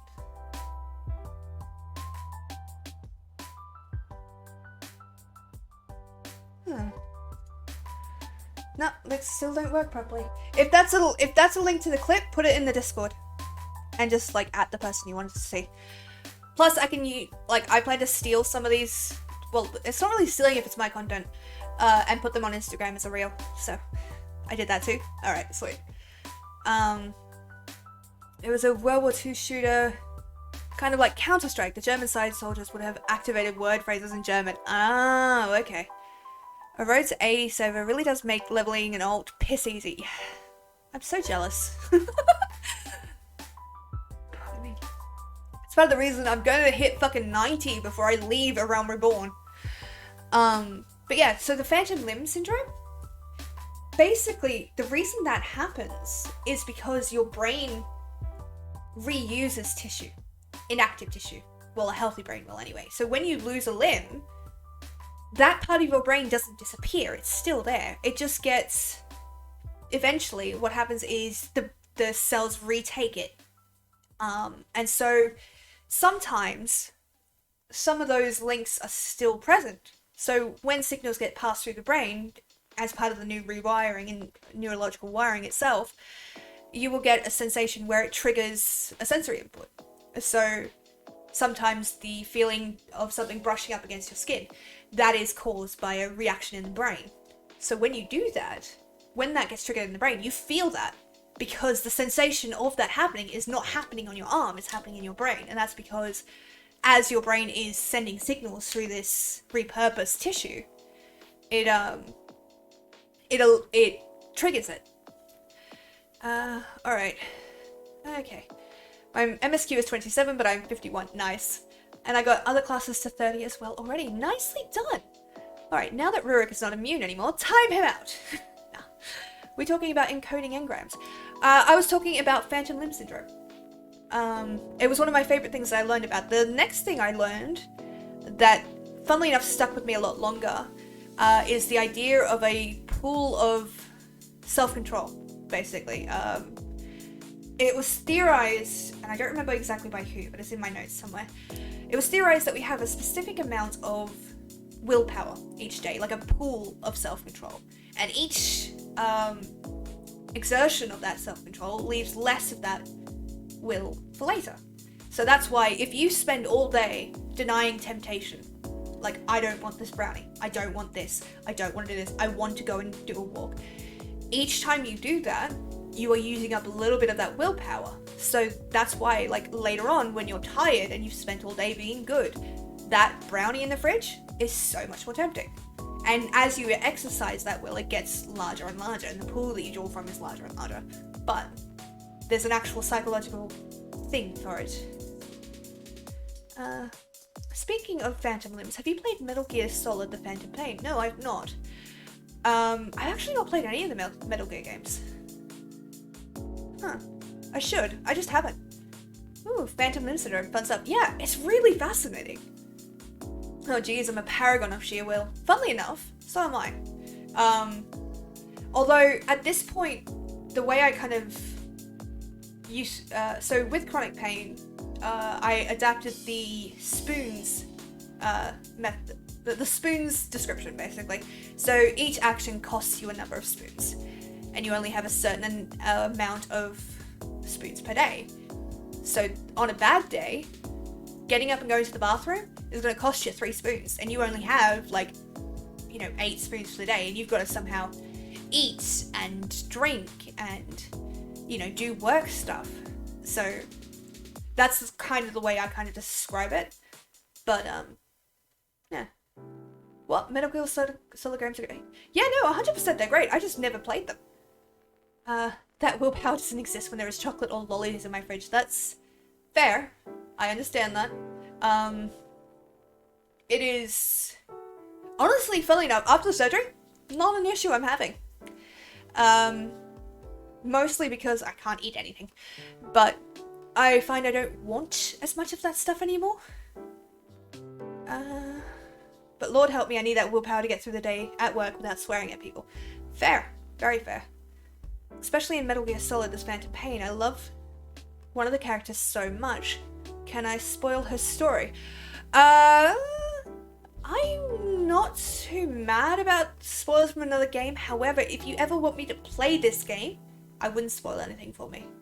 So if you want me to play it, you can't spoil anything. I need to look into the spoons method. 100%.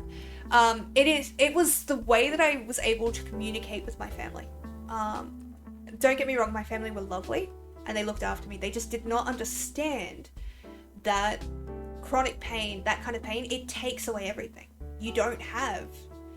So before this, my brain was constantly in brain fog. I could barely think. I could barely keep two thoughts together. I was constantly in pain. I was constantly using every ounce of my will not to snap and snarl at people because it wasn't their fault I was suffering. So when I explained to my parents that actually, I know that it doesn't look like I'm doing a lot, but that's because the spoons I'm using are just to do normal human things like eat and drink and have a shower and brush my hair, brush my teeth. That's fucking 5 or 6 spoons in an 8-spoon day, I find it easy to refuse those when there's fruit to be had. Fair enough. My willpower is fine at the shops though, so if I don't buy it, I'm good. Yeah. So at that point, you've still got a relatively full self-control pool. But when you're at home and after a long day, you don't have as much to draw on. Well, the question is, would you ever fancy the thought of playing the game? Yeah, I would. I intend to play it. It's just I haven't played it yet. I've heard a lot of good things about it though. But yeah. Psychology is very interesting in that regard. It is this... I love that there is so much you can learn about people, and the fact that it's not set in stone. So, I know that there's also a detriment to it, that there's no way to prove anything in psychology. Because it used to drive me up the wall that people say, this study has proven. No, this study hasn't proven shit. This study has indicated, this study has referred to, has demonstrated an affinity for, but it has not proven shit. Because it is not always replicable. But I like that. It means it's a field that is never finished. It is a field that is always growing and is always interesting. Okay, I won't spoil that. Thank you very much. Replacement therapy. Same thing as quitting smoking. It worked for me to quit smoking by replacing it with Oreos, then I had to get rid of my Oreo addiction. Now I eat 1 Oreo every 5 years. I'm proud of you. Well done. And I know that might have sounded a bit insincere, but no, that's 100%. Well done. I'm proud. Let's talk about a different topic, like Warhammer 40k. I know nothing about Warhammer 40k, but if you would like to talk to me about Warhammer 40k, I would happily engage. You're welcome. Know that I'm proud of you. And keep that with you. Especially when things get hard, If it's not weird. Space Marines have a near 99% fatality rate. Well, that's not a good career path. Or we can talk about how fun it is to be playing FFX IVs right now. Why do you do this to me? Why? Because it's funny. You're right, it is funny. It's also mean. More blood for the blood god. I fucking saw that as a meme. And the first response was, why would you give blood to the blood god? Isn't blood the one thing he has an abundant supply? And then the response to that was, I don't think you get to become a blood god by accepting a reasonable amount of blood. Because I'm an asshole. Fair enough. And space orcs are just super murder mushrooms because when they die, they turn into spores and infect and grow new orcs. Holy shit, really? Okay. Kudos on the lore. Fair enough. Goddamn. The blood god craves more blood. Yeah. Space cordyceps. Oh, that reminds me. I have a fucking... One of my D&D, one of my expert groups, is playing... One of the players in my expert group is playing a spore druid. But he's playing a mushroom Warforged. Basically a Warforged, but made out of mushrooms. It is the creepiest and funniest shit I've ever seen. And him and my cleric share one fucking brain cell. And it bounces between them.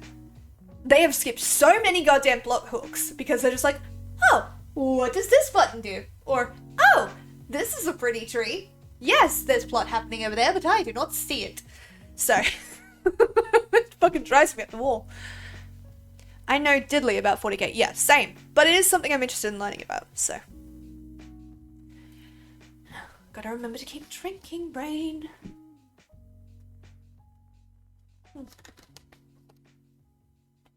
Can't believe we've been live for nearly 2 hours. Me just talking bullshit all this time.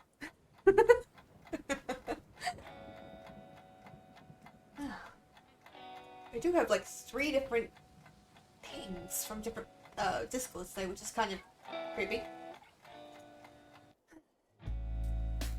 40k is so dark, it makes most stuff pale in comparison. Oh, there we go. It's what you do best, rude, but fair. Yeah, you could have been playing FF. Oh wait, you can't. Fuck you. I'm playing a plant druid in Pathfinder. I'm pretty much a teenage Groot that's an asshole. Respectable. That is respectable. My cleric, well, didn't just, but she recently got a awakened shrub that I'm going to have her treat like baby Groot. It's gonna be great. It's gonna take 30 days for it to grow, but I'm also the only healer. Mood. Thankfully, I'm not the only healer in my D&D group as a cleric, because we have a paladin and a wizard and a warlock, and they all have healing spells, which is like, thank fuck, because I roll really well on inflict wounds. Like, I have crit every inflict wounds I've ever cast, and it pisses my dungeon master right off, but there's nothing I can do about it. But I did like half of this, I think, Death Tyrant's health with a lightning javelin, and then just at another point vaporized a fucking Sahagin with inflict wounds. So fun. So broken. Like there are a group of knights that are super strong and they can basically turn the tide of any battle. The downside, they have to kill anyone who knows of their existence, including their own troops or allies. Interesting. Want to trade players? I've got no healers in my groups at all. Oh. No, I feel that. I feel that myself. My newbies don't really have a dedicated healer, which is fine, because first thing I always say to my group is play the character you want to play, because I will work around you. If you guys don't have a healer, I will make health potions easier to find, basically. Well, they don't know that's what I will do, but I will make it easier for them to have healing potions so that they can balance it out and they can have fun with the characters that they have. But I do like a good healer. Although, so in my level 20 one-shot that I played in this previous Tuesday, I played a life cleric. I didn't heal anybody. I wanted to, but I got killed, like, so fucking fast. We were facing Asarak. I want to play a healer in my realistic D&D campaign, but my current monk can't die! Tell me, are cursed blessed dice real things outside of blatant waste dice? Yeah. 100% yeah. There are certain dice that I will not touch if I'm rolling for a certain character. Or if... Well, I don't have to do death saves because we've got the DM doing that. And let me tell you, that is an excellent way to add tension to a table. Because my fucking heart, when Anterafel nearly died, oh, she only survived by 3 hit points, and that's because Solstice managed to throw a shield on her in time and rolled the max on that shield before he got his hand vaporized. So yeah, cursed, blessed dice, 100% thing. Half my dice live in dice jail. I play a greedy dwarf healer who always asks for money or items before giving heals. Fair. I can see why the group might punch you though. I've spent too much money on dice. I just threw away because they were cursed. I couldn't throw away dice. I would keep them, but I would put them in dice jail. I definitely do want to do a D&D stream though. I think it'd be really fun. I'll set up a goal or something for that at some point. But yeah, I think it'd be really cool. I mean, I would have to then, you know, come up with a one-shot. I have such problems coming up with one-shots. I can come up with a fucking campaign, easy. I can come up with a dungeon, easy. But that dungeon is going to take you 6 or 7 sessions to get through because everybody fucks around. Nobody does what they normally should do. We're about to get crapped on by a bunch of marauders. I don't care, give me the money before I heal you. May I join? I would love to. Hell yeah, Melly. If I do run a one-shot on the channel, you are 100% invited. Just remind me. Might I suggest Goat Party? What's Goat Party? I make it a point that they know my character is a greedy dwarf. I mean, fair enough. To each their own on how they want to play their character. As long as the other players are having fun, it's all good. Want me to throw you some of the one-shots? I would love inspiration for one-shots if you want to share. If you want to share, I would love one-shots. Do you need help writing the one-shot? Oh, yeah. I would appreciate it. Like, so I can write one-shots, but they never last as one-shots. They always go too much longer than what I have. So I'd need to figure out a way to run it in 3 or 4 hours. Sorry, Goat Crash is not Goat Party. It's a one-shot spec. Oh, okay. I don't care if I've got work the next day either. Worth the lack of sleep. Oh gosh, yeah, it's early as fuck for you, isn't it? But yeah, if 100%, if I do a D&D stream, you guys are 100% welcome to join me. We can discuss like what I have in mind, and I do a session 0 with you guys first and foremost. But yeah, 100%. Okay, give me an example of one of your one-shots, a quick summary. So, first one-shot I ever did, you were traveling in a caravan, got attacked by some flying beast, which you would later find out to be a manticore, and the ground shattered beneath you and cast into a cave full of traps and lore, and well, it actually changed a lot because it was the very first dungeon I ever ran, so each group got a slightly different version of it. My newbies actually were the last to go through that, and they were given a encounter with a Sphinx, who, if you do not know what a Sphinx is in D&D, they are fucking broken. And these are a level 3 party. They will die if they fight this thing. But I planned for that. I gave them riddles, and if they had failed to answer, they would have been attacked. But Sphinxes have control of time, so they would have rewound time before they died. But yeah, so the whole thing was, there was a Cambion that was summoning the dead. Summoning demons and basically stealing souls from travelers to fuel this power. And it was your job to go in, to kill them, to get out.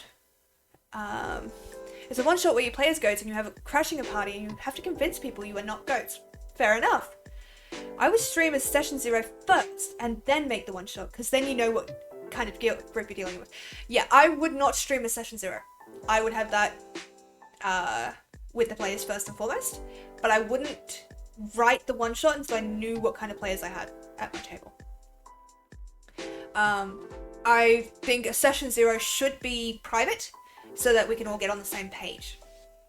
And then, once we're on the same page, we can move forward with a session 1. That would be fun. A what?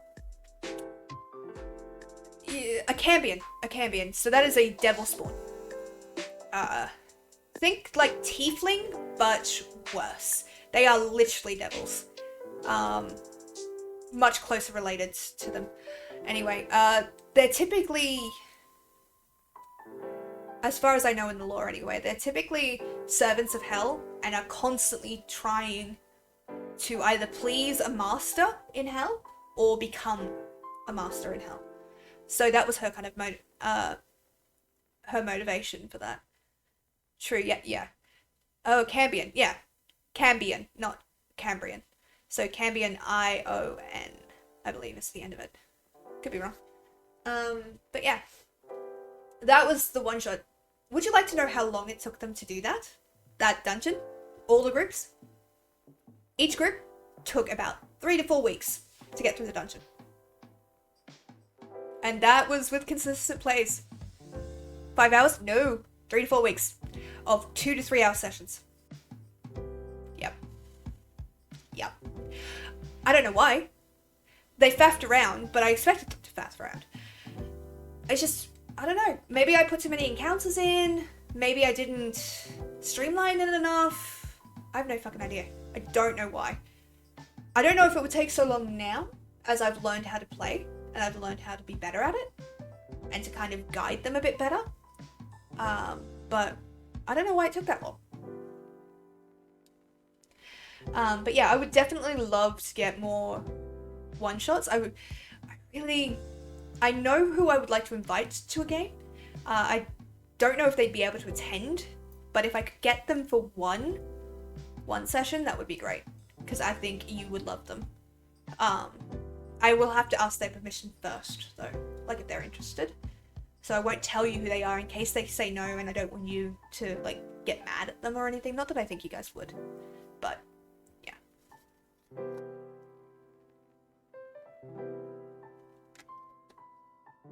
What kind of one-shots do you like doing? What themes? So I've done 2 one-shots, basically. One is that dungeon, which I did over and over again, so that technically went out to like 4 or 5 times that I did that. So by the 5th time, I'd kind of got it down pat. The other one was the skeleton one-shot that I did. Oh no, tell a lie, I've done 3 different one-shots. I like horror, and I like adventures. Alright, my wonderful friends, we need to get some sleep for tomorrow. We're going to sign off for the evening. We hope you have a fantastic stream. Take care. Night, Nally. Sleep well. Thank you for being here. And I really hope that you rest well. Thank you. So yeah, I like... Give me something emotional as well. Like a good horror. So I have an idea for a one-shot. Pardon me. Well, I have an idea for a cool encounter. Whether or not it's a good one-shot is an entirely different thing. But I want to run a stealth encounter where you have to try and avoid being seen by this big fuck-off beast and get to like a certain point in the caverns or something. And throughout the whole time, you're going to hear it moving, the rasp of its claws, the scales rustling against the cavern walls, this kind of low humming growl as it sniffs and searches for its prey. I feel like that would be so fucking tense, and I really want to run that. I just haven't got a good hook for it. Yeah. You know what I mean? Yeah.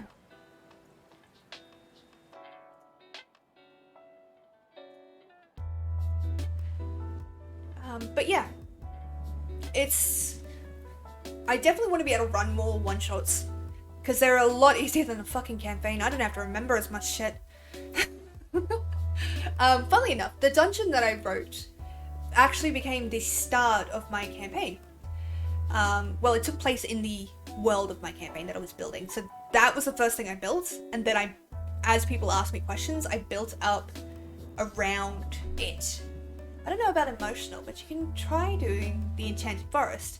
The group is on a carriage going through a path through the forest when it suddenly turns dark and a mystical enchantment surrounds the forest. Hayden likes your singing. Oh, thank you, Hayden. When did I sing? Oh, did you clip me singing? Like doing the lilting thing? I haven't checked Discord yet, so. But I'm glad she likes it. Yes, of course I did. Of course he did, yeah. Why did I even ask? Oh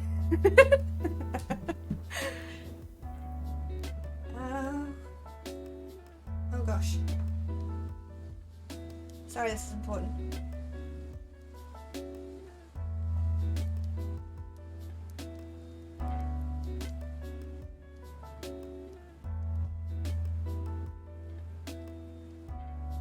Sorry, I have to answer this. It's important for my sister.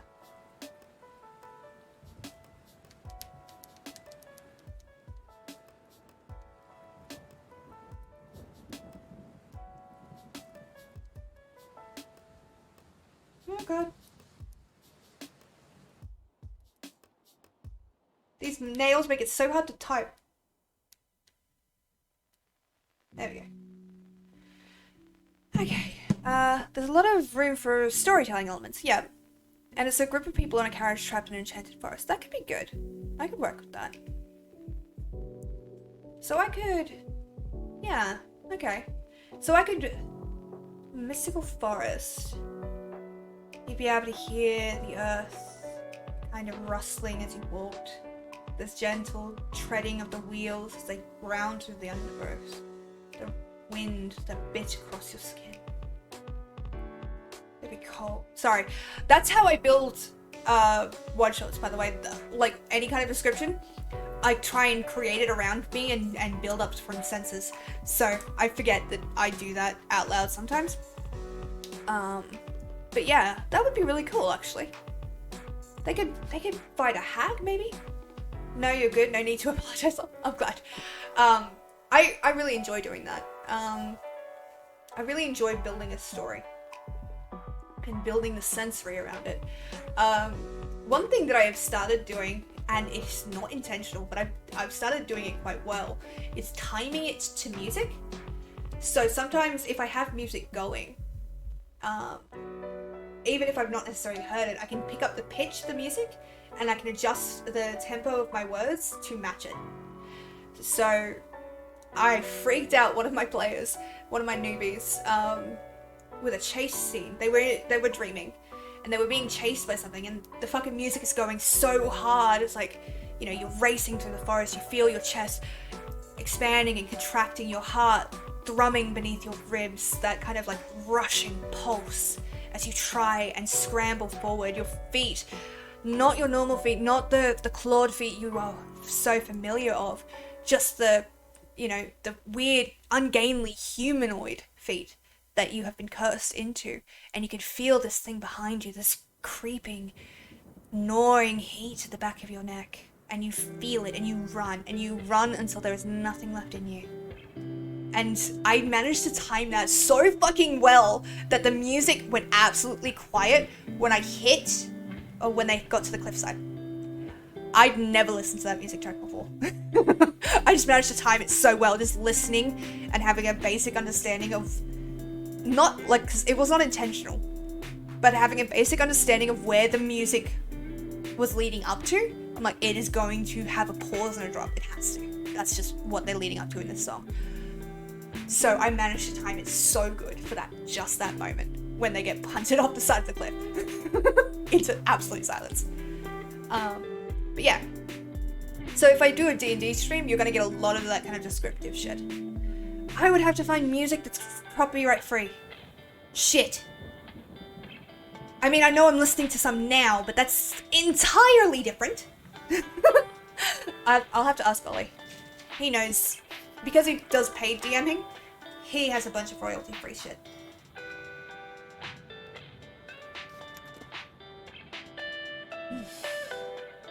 Lots of it on YouTube? Yeah.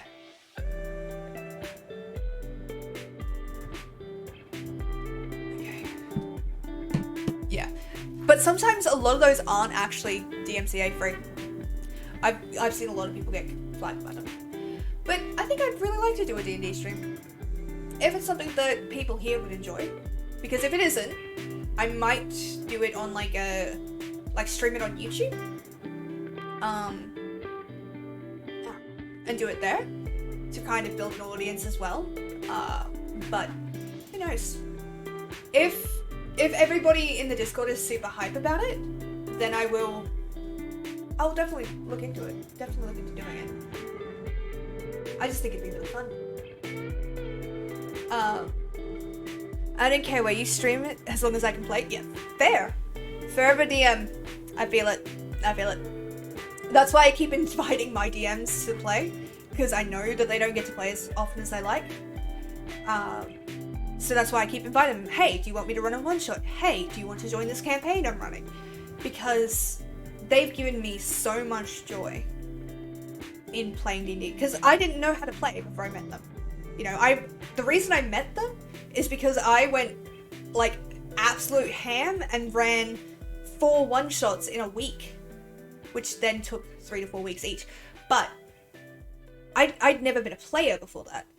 And so when, at the end of that one-shot,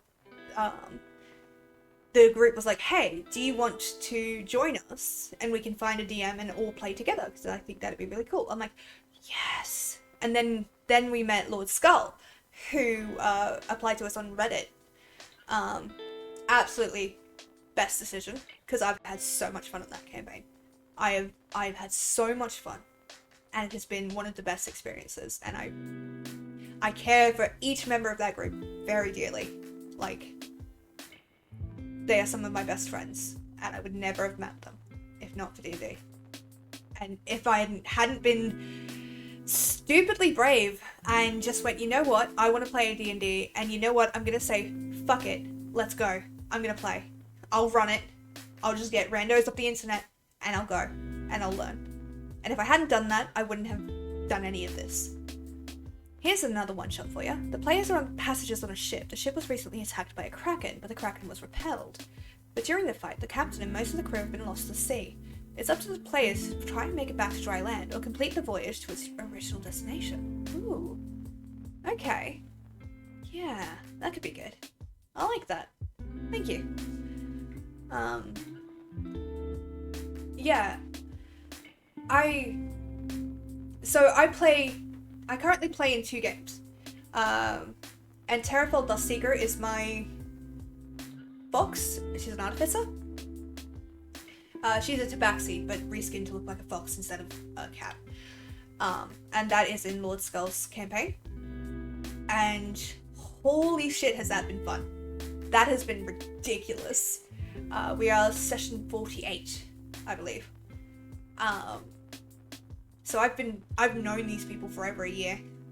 I know a year is 52 weeks, but we've had some missed sessions here and there. But it has been amazing, and I wouldn't trade any of those adventures for anything. Even though I had some difficulties with one of the other players, we had a misunderstanding, things got sour. I do wish her well. I hope she's well wherever she is. I know she's still mad at me. I do hope that she's okay though. But what can you do? I never meant any offense, and I never meant to make it seem like I was trying to be a bitch. I was just having problems, and I wanted to bring them up, and it got blown out of proportion. So I probably could have handled it better than I did. But that said, I still hope that she's doing well, and I hope that whatever game she is in, she's enjoying, because she's a hell of a player. And I hope that she's found the right kind of chaotic table that she enjoys. But yeah, I would not have traded any of those days for anything, because I've had so much fun. And even if the story wasn't as good as it is, the people there mean a lot to me. And the same thing has happened. Thank you.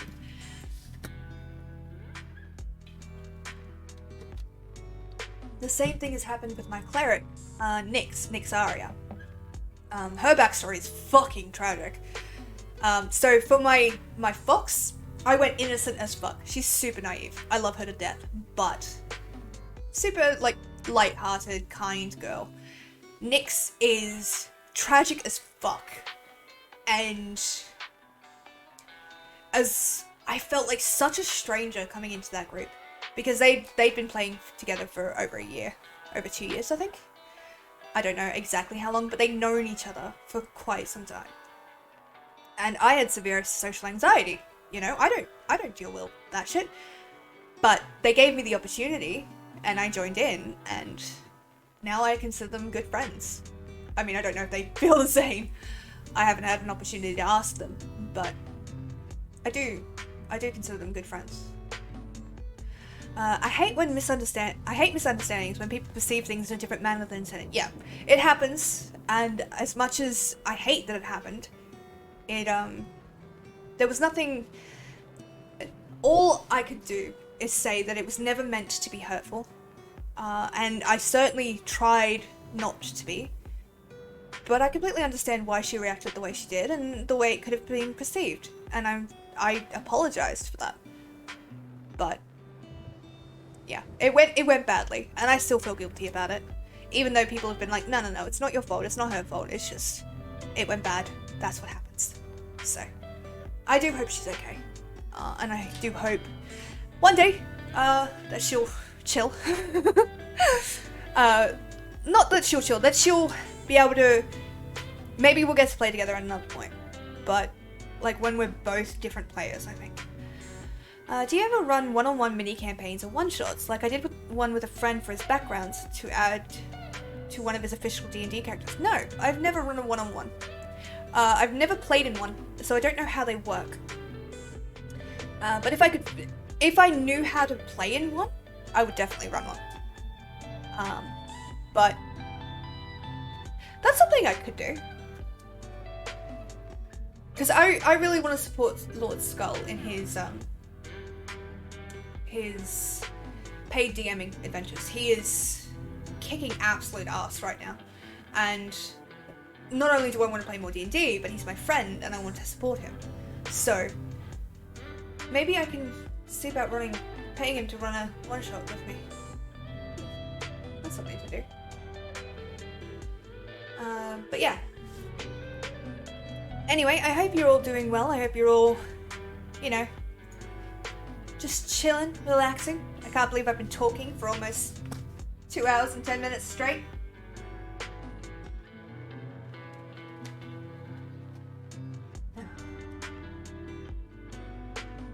Pardon me. But yeah, as you can see, we've got the follower goal up there. Basically, if you want to see me suffer, if you want to see me rage at a game, Elden Ring is going to be the game that does it to me. And if we hit 100 followers, I will 100% do an Elden Ring stream. Let me guess, that's an iced coffee milk? Yes, it is. Hashtag not sponsored, but it's a Dare double espresso. I shouldn't be drinking it, it's got such a high sugar content. But what about KFC Dating Sim? So KFC Dating Sim, I'm going to move that to 50 subs by the end of October. If I get 50 subs by the end of October, I will do a KFC dating stream. If I get 100 subs by the end of October, I will do that stream with Lord Skull. I might lower that as well, but it depends on him. So the title of that stream will be Tilted Sparrow? Tilted Sparrow. Yeah, most likely. I will start out fucking great. I always do. And then I will get absolutely pissed off. I always do. Always. I love the shit out of Elden Ring. But it is a game that is bullshit unfair sometimes. I remember I tried to fight Melania for so goddamn long. I finally beat her, but I fought her for so goddamn long. And she just kept kicking my butt. By the time I actually beat her, there's a line that she says when she is defeated. I did not hear that line because I was so busy celebrating. So I have no idea what the fuck she said until I went and watched somebody play it. I'm like, oh, that's what she said. Melania is cute though. Yeah, I can see it. The boss I hated, the boss that got me the most pissed off was, funnily enough, the twin gargoyles. It was, that was one of the few gank fights that I just did not like. There was no fun in it for me. There was no, you have to be skilled. It's you have to get the right RNG and do enough damage before this other one drops in and ganks you to death. That annoyed me. Melania's, her lore is pretty sad. Yeah. Honestly, a lot of the lore in Elden Ring is really sad. I enjoy it. I enjoy the story. It's also very uncomfortable in certain instances. Going through full Game of Thrones backstories in a way. Full Lannister is where I was going with that. Honestly, a lot of the characters in Elden Ring have very tragic backstories. Yeah. Honestly,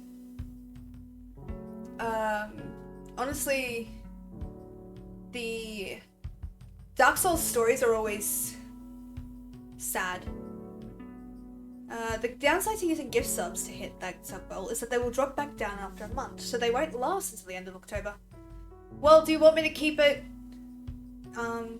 So, here's the thing. I don't have to be at necessarily 50 at the end of October. I just need to have hit 50 by October. Does that make sense? Nah, do what you like. Except Dark Souls, the giant doggo. I know. Oh my god. Fuck, that got me so bad. I'm like, I don't want to kill Sif. Are you kidding me? Sorry. I just need to take some meds real quick. I'm super dizzy. Let me.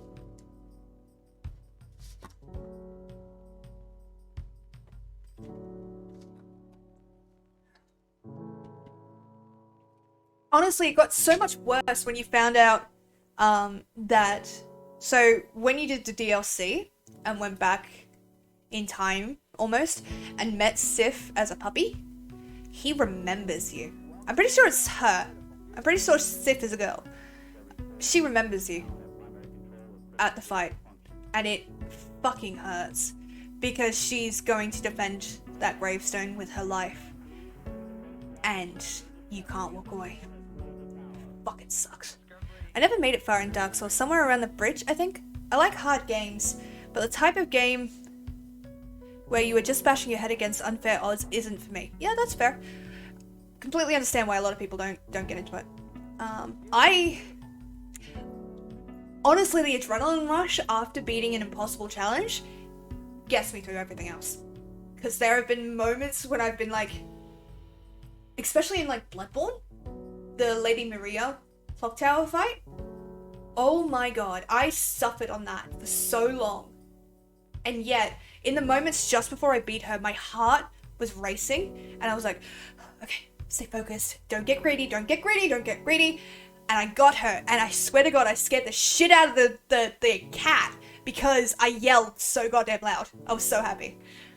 Was it a her? Yeah. I'm pretty sure Sif is a girl. Have you ever played Neo? I have played Neo 2. I've not played Neo. But I played Neo 2. Neo 2 was really fun. I really enjoyed the yokai aspect. Like being able to transform. That was a lot of fun. But yeah, I enjoyed Neo 2. But yeah, I never actually got around to playing Neo 1. But I do intend to at some point. But in a future thing. I also tried Sekiro, but I couldn't get into Sekiro. Just because I don't like the parry timing. And the fact that it was so necessary. For me, the thing I like about Dark Souls is you could play that however you wanted. You could be fast, you could be twitchy, you could be a magic user, you could be a tank. Any way of fighting, you could beat the game. Sekiro, you can't. You have to be good at parrying. You have to be good at timing. And yeah, I'm a twitchy as fuck player, but no, that's not for me. Time to finish Xenoblade Chronicles 3? Who knows? It's a Xeno game. There could be another 5 hours of this final project. Yeah, fair. Coincidentally, I never played 2. I played 1 only. Ah, fair enough. Now, if I'm right, pretty sure Neo has just the main character. It doesn't have a customizable character. Whereas in Neo 2, you do. You can customize your character. It's a lot of fun, actually. Sekiro was too much of a technical game. Yeah. I never really got into it. I liked what they were going for. I also liked the story and the world building. But I just could not enjoy the game. Just because of how technical you had to be. But that fucking Genichiro fight, I still hear that. Not Genichiro, is it Genichiro? The one on the horse. Doesn't matter. Yeah, the main character in Neo 1 is a set character. Yeah, so in Neo 2, you can customize your character. And that led to a lot of fun, not gonna lie. Plus, I like being able to choose female characters. And that's not a shot, but it's a lot more fun to me to play as a female character, especially in games like this. Because, hello, power fantasy. Simple. I forget his name. Yeah, I don't know it either, I'm afraid. But yeah, it's definitely, I definitely enjoy the challenge of these games, but I can understand why people don't. You know what I mean? Neo 1 was great though. The story is superb. Hell yeah. Neo 2 story is really, really good.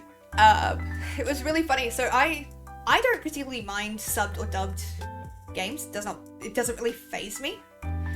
My sister, however, if the game is meant to be played in a certain language, she will play it in that language with English subtitles. So when I played Neo 2, I initially set it to English. Like English voice acting. And she looked at me, and I swear to God, I've never seen her look that disappointed and pissed off. So I literally backed out of the game, changed the language settings, so she would be able to sit and watch the game with me. Because it didn't matter to me. So it was fine enough to change, but it was so fucking funny. She gave me a look that was years older than she was. And I was so impressed. I was absolutely impressed. It was ridiculous.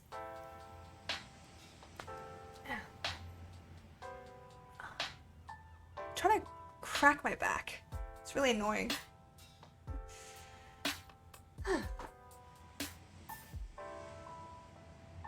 There we go. Sort of. I kind of want to do a full twist, but that is going to cause a lot of pain. Holy shit. There are certain games where if you don't play it in the original Japanese settings, you miss out a lot of the subtext and a tonnage in the original story. Yeah, no. I understand. I get why you would do that, and I do understand why she prefers it. I just found it so fucking funny that she got that disappointed in me for choosing it. And she just looked at me like, I have never seen her look at me like that ever in my life, and it took all of my willpower not to laugh. Because that is not a face you laugh towards. Like, that disappointment is not one you laugh at. But it was so fucking close. See, I usually can't stand sub for anime, and I prefer English voice acting for games too, especially story games. Yeah, I don't mind either way. The thing for me is, so remember earlier I mentioned that I have sensory issues? So if the voice sounds nice, I don't care. I can read the lines, or I can hear them. It does not matter to me if the voice sounds nice. If it does not sound nice, I will choose the other voice actor. I will choose the one that is not. But when there's no choice, like with the recent Digimon games, last 5 years or so, it can be fine. Yeah. Speaking of your sister, when are we going to see her on stream? Never. She does not want to be on stream. Screw it. I couldn't fall asleep on my own. Get to sleep while listening to the stream. Night, night. Good night, Mally. Probably never joke it. Yeah, no, she's not interested in being on stream. So I probably would never ask her to join me. But if you are interested in getting someone to help you create world building stuff, she is really good at it. And I would 100% recommend her to anybody that is looking to build like D&D worlds, because she's helping me build a Soulsborne inspired D&D campaign. And the amount of work she has put into it is amazing. Like, my players are going to haze me. It's gonna be great. Mally, go to sleep, or Rurik will make you go to sleep. Yeah, similar to you, but particularly with Japanese voice actors, it grates on me, usually goes too high pitch. Honestly, the thing that worries me about a lot of voice actors, Japanese voice actors, is when I'm playing a game, what it sounds like if you don't know that you're playing, if you don't know the person is playing a game. Because I have walked into a room, like when a sibling was playing one of the, I think the Bandai Namco games in Japanese, and I gotta tell you, opening that door was a risk, because I didn't know what the fuck they were playing, but I did, and it was just a game, but it didn't sound like a game. Don't make me give subs to put you to sleep, Mally. Oh. hey, if you want to give subs to put Melody to sleep, you get closer to the KFC dating stream, so...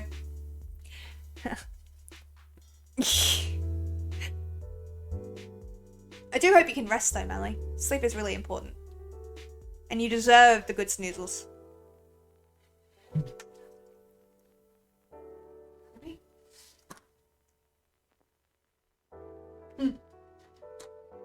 You're right, I won't.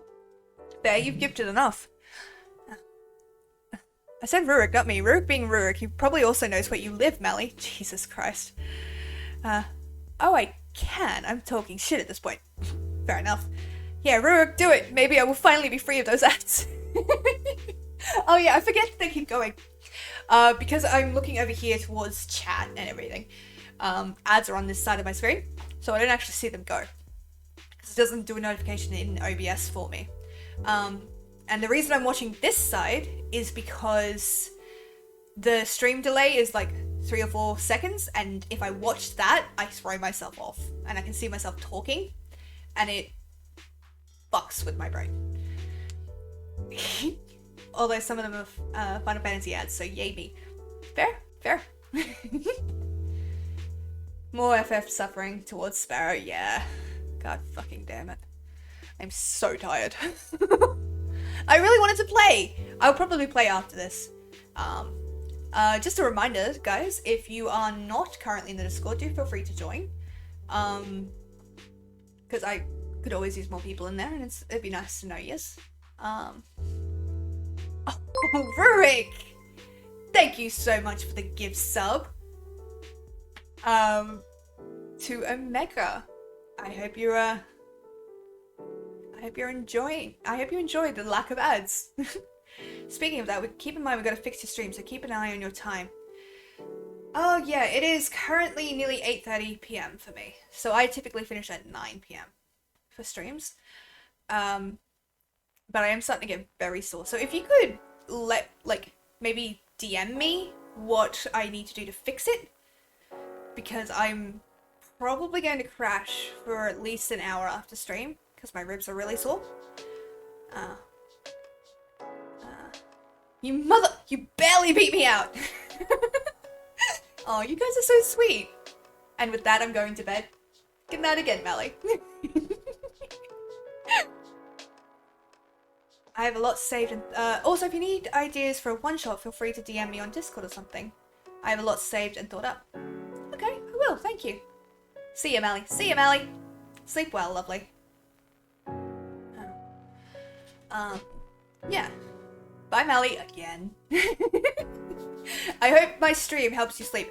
And if you're having trouble sleeping, I have updated YouTube with more streams, so if you just want to listen to me natter on with the game in the background, do feel free to do so. Wow, there's a limit of 2k per person per stream? Yeah, that's why I set it at 30 days.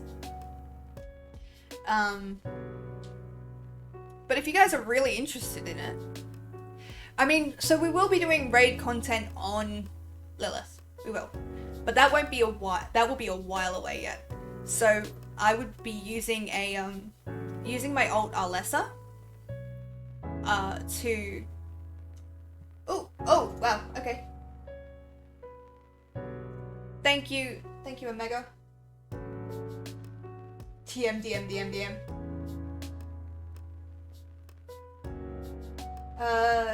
That's a problem with an OBS issue. We're going to have to fix that on a call with you sharing your screen. Oh, okay. Fuck this. I will try. I will definitely try. I'm just going to be absolutely exhausted. And as soon as stream ends, I'm going to have to lie down. Just because it has been a very long day. Normally, I don't want to stream after work. But because Thursday was a public holiday, I needed to work today. So normally I would be a lot more active afterwards, but I'm super exhausted. He doesn't have mod powers in the Discord. But yes, do come join us if you're interested, by the way, Omega. I would love to have you in the Discord. No worries, just DM me and I will help you out real quick. I appreciate that. Shh, they don't know that. Yeah. Fuck's sake. I mean, if you can give me mod powers if you want. No, I'm good. Rurik, I've seen the fucking emotes that you put into my Discord. I'm not giving you the power to make them official. I have enough trouble removing them from my memory as it is. They're not explicit, by the way. They're just horrifying.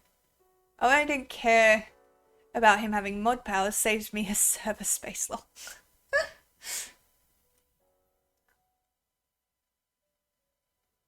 My ad is about to start in 5 minutes. Oh, pardon me. But yeah, I will. If I can't do it today, I will DM you. When I'm free. I would love to do it today. I really would. But given the fact that I'm starting to get a bit of like grey around the edges of my vision, I'm not going to be up for it. I'm going to be almost unconscious.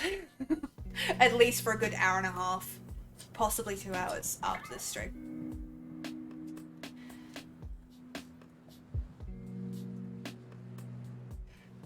God damn it, Rurik. That reminds me, I need to clean up my Discord servers again. I keep joining them, but then they're just there. Yeah, that's fair. I have a few of those. I have a couple of them that I've joined that I muted on. I even have one that I'm a mod on. That I would love to be more active on, but because she's in a completely different time zone to me, I'm never awake and around when she's streaming. And it sucks, because she's amazing. The person I'm referring to is Gudotome, and she is amazing and lovely, and she plays D&D, and she's a VTuber, so absolutely lovely lady. And I'm actually a mod on her channel. I'm just never awake when she streams. So I've never gotten to go back and kind of be there. But I am so proud of her. You have no idea. Like, I've watched this lady grow. And just kick absolute butt day in, day out. And I'm so proud of her. And she will never know that, because it would be weird for me to just pop into her stream and go, I'm proud of you, and then leave. But if she ever does, like, see this stream, I don't know if she will, but if she ever does, Gudotome, I'm proud of you. Well done. Yeah, I've joined a bunch of Discord servers, and I'm gradually weeding them out, as I go. Because there was one I joined, Jesus Here's Toast. I joined that server, and I still enjoy his content, but I don't talk too much to the server. I don't think I've actually talked there in over a year. I'm still part of the server. But yeah. I don't know. There's a few of them that I've joined and I've not gone back to, and not for any particular reason. It's just not as engaged, I guess. I mean, there's one Discord server that I absolutely adore, and it's full of lovely people. But I can't watch the streamer anymore because they are on Facebook. So Joker, you know this one, you know Noms. The reason I can't watch it on Facebook is it doesn't work for me. I just can't. And I'd have to use an old account, because if I use my regular account, I have to deal with people that I am trying to avoid. And I'm honestly hoping that they just continue to leave me alone.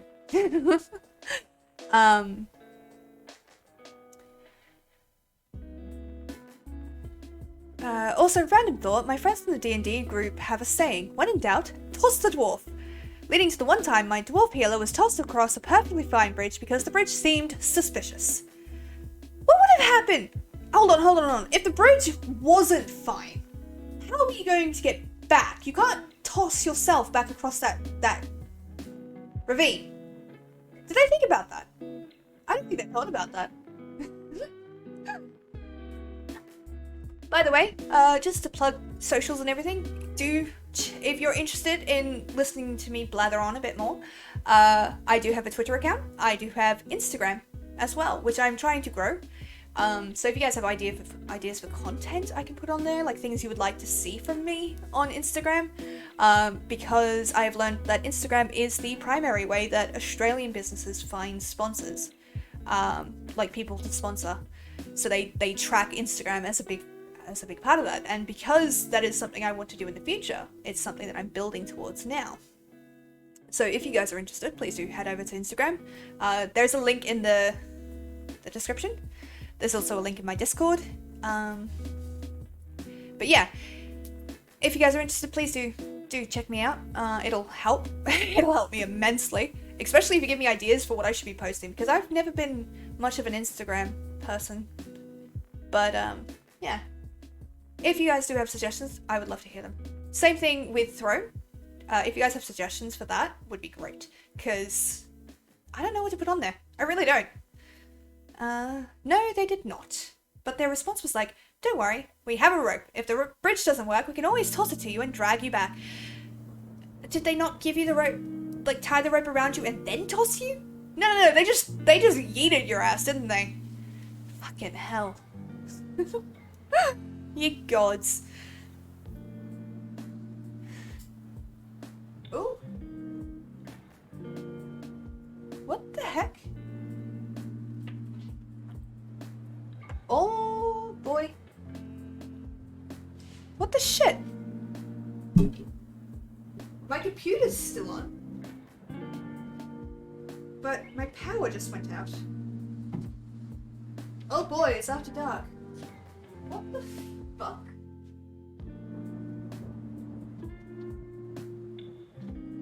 Okay, I'm gonna quickly, you rolled a nat 1 and power died. I'm gonna quickly take me to be right back while I try and figure out what the fuck just happened. Blown fuse, most likely. Be right back. 2 seconds.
Okay, I think it's not perfect, but I can't fix anything at the moment because everything has gone wrong. But hello, it's me, I'm back. Whew. As you can see, my lights are now fucked. Yeah, so I thought that was a problem, like the whole house had gone down, but it's not. My USB hub that I use to power my lights decided to overheat and fry itself. So it killed it. Hopefully once it cools down, it'll be a bit better. But right now...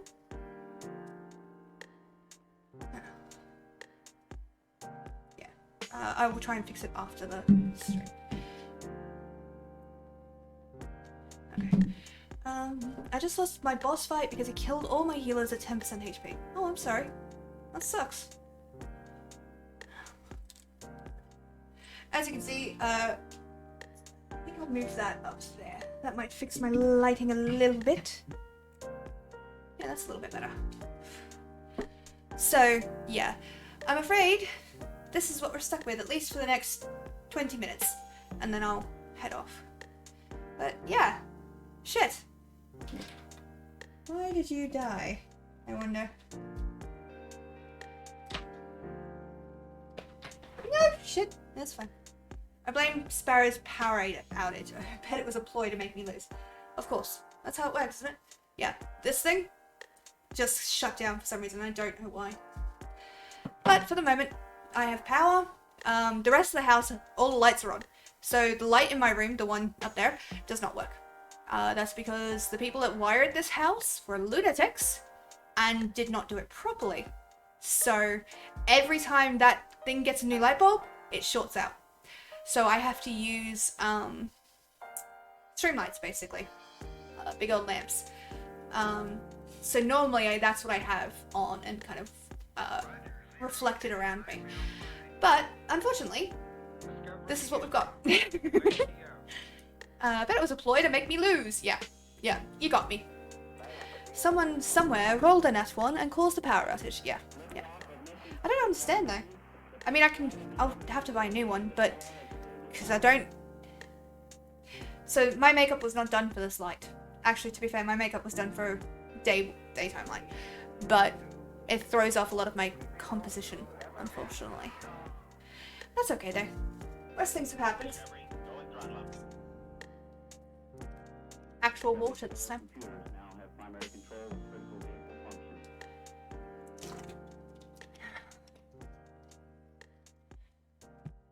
Also, I will be posting in the Discord for character pot numbers because I'll be able to play on my own. Yeah, I will not be doing it after the stream because, like I said, I gotta go lie down. I'm feeling very ill. And like I said, a bit of grey around the edges, which means I have overdone it today. But I did get 5,300 steps. And considering before my surgery I managed a maximum of about 500 a day, this is a big improvement. But it also means that I'm pushing myself quite hard. Also, running a just chatting stream is a lot more intensive than running a game stream. But yeah, Omega, if I can DM you at another point to help me fix my stream, I would really appreciate it. But I understand that you might be busy, and, you know, 100%, you were, like, obviously not at my beck and call. But I would really appreciate it if at some point I can, you know, tag you for some knowledge. Otherwise I might go bother Fannel and be like, Fannel, help!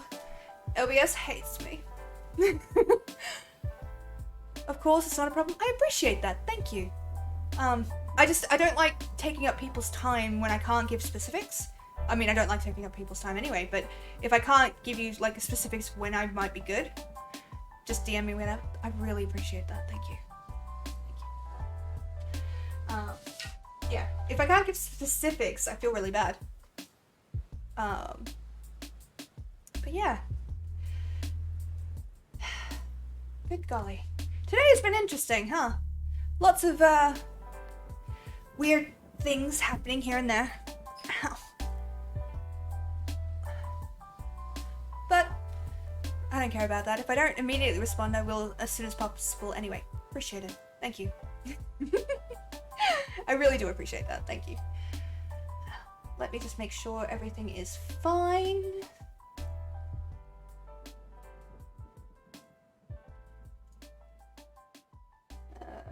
Plate all. Okay, that seems like it's working. Alright. It's all fine. It's all Gucci. But yeah. I'm not used to running just chatting streams. They're not bad, but I'm not used to them. But, I hope that you guys have been enjoying it. I mean, you probably wouldn't have stuck around if you didn't, but I appreciate the support, nonetheless. I've certainly been freaking out about it, like, how the heck do I come up with shit to talk about when I just did this? One thing though? What's up? I'm not used to just babbling. Like, I am. It's decent background noise. Excellent. That's what I want to be. Like, I'm actually not even mad. Decent background noise is good, because I like being that kind of chill presence. I'm having fun on Final Fantasy and you are not, so meh. Rude. But fair. And joking, go lay down if you're ill. Yeah, I will. Yeah, I definitely, after stream, because I want to push to get to the normal end stream time, which is in about 12 minutes? 18 minutes, give or take? I don't know. It is 8:43, so I finish at 9, so that is math. 15-16 minutes, and then I'll go and lie down. I took some meds, so I should be okay. And by the time I go and so by the time I go and lie down, these should kick in. These are Palexia, by the way. I am allergic to codeine, so these are the only like strong painkillers I can have, and they're not that good. I mean, they're good, I suppose. They help, but you know, I don't even know if I'm allowed to talk about it. That's a bit. Anyway, so all in favour to toss a mega across the bridge, raise your hand. Raise his hand. No, I won't throw them across the bridge until they've finished helping me. At that point, I will then take revenge for the FF jokes.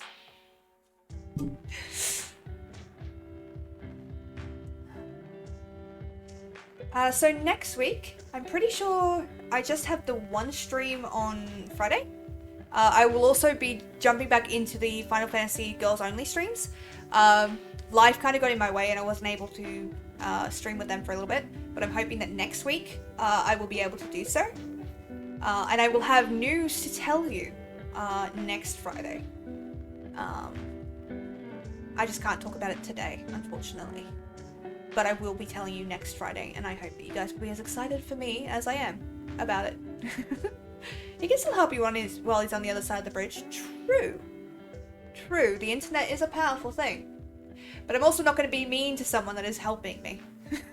Like, that is basic decency 101. Do not bite the hand that feeds you. Why are you... Do you ever just get a moment where you look at your Discord and see like 6 notifications and you're like, I don't remember having that fight. I don't want to go anywhere near it. Because the Discords that is in, I have at everyone suppressed. So they're at me, specifically. Or at the mod roll, which is not better. Except if you're a spider, then you absolutely do bite the hand that feeds you. You know, it's funny, me being an Australian should mean I have a certain relaxation around spiders, given that there are so many of them. No, proper arachnophobe. I mean, I'm not super bad. Like, I've had, I can handle them for the most part. I just don't like them, and like the big ones freak me the fuck out. And if there is a spider in my room, I freak out about it. If it's anything other than like a daddy longlegs, also what a name for a spider, but if it's anything other than a daddy longlegs, then I will not be able to sleep until I fucking figure out where the fuck that spider is and get it the fuck out of my room. Funnily enough, like, I don't have problem with snakes. I love snakes. I think they're amazing creatures. I think they're such beautiful, interestingly designed creatures. But I don't understand why people are afraid of them. But I suppose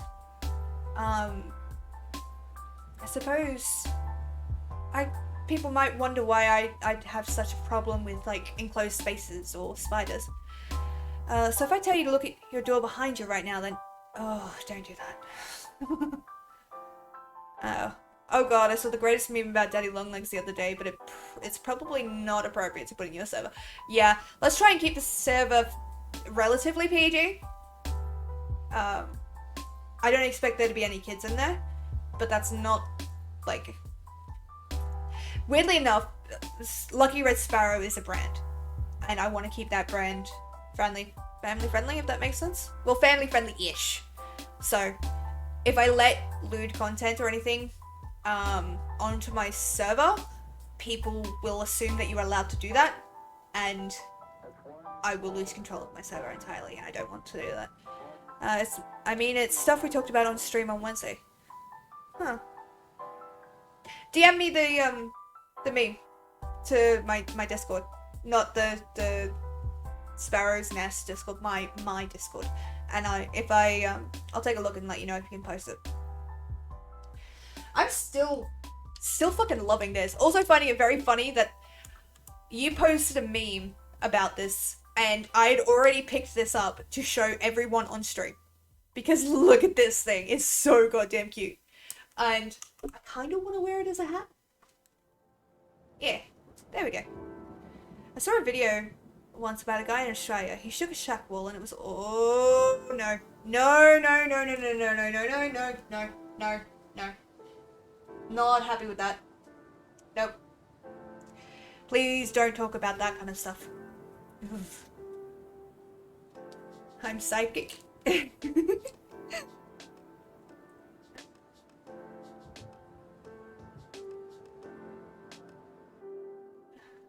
get your fox ears as requested. Huh. I'm having an interesting run of luck. Like, here's the thing, right? Back when I started streaming, I would not have been able to do this. This would have been... I would have had a breakdown about half an hour in and had to cancel stream. The fact that I have managed to not only do this, but to do nearly 3 hours of a just chatting stream, just talking to people, is a hell of a lot of progress. Like, previous me would not have been able to do it. And I'm kind of proud of myself. Like, I know, yes, whatever, you should be mindful of doing that. But I'm actually really proud because I wouldn't have been able to do this before. I would have freaked out and I would have stopped streaming. And I probably would have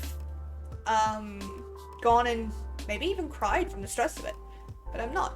I'm quite relaxed. Well, not relaxed. I'm still wondering if I'm saying anything worth listening to. But I'm also just chilling and having fun. Definitely wish I was playing Final Fantasy though. That would be a lot easier. Because then I would have shit happening on screen. But no, it's just me. Just me. Necromancers in D&D are OP. Yes. But I did come across a class that one of my newbie players wanted to play, which was a revamped version of the Necromancer, which looked amazing. I really wanted to let them play it, but one, I had no idea how to actually make it work, and two, I could not, because they were coming into a campaign that was already decided, like that was already set up and already in progress. They would not have had the opportunity to embrace that character the way they wanted to. So I had to be like, I'm really sorry, but no, you can't. You can be a necromancer wizard if you want, but I can't let you do the homebrew class. And they were perfectly fine with it. I just felt so guilty about it. What class? Rework necromancer? Yeah. Soccer? I don't know. Let me see.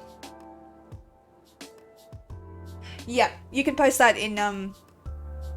I don't mind. That's funny. Soul Collar, a corpse mage. I don't know. Hold on. Give me a second. I'll go flick through. I've got to. Oh god, there's so much to go back through.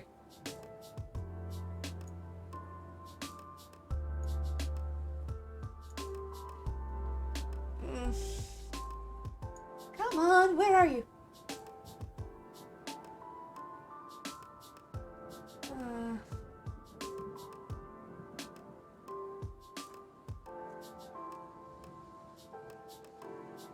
I don't know. I'm trying to find it.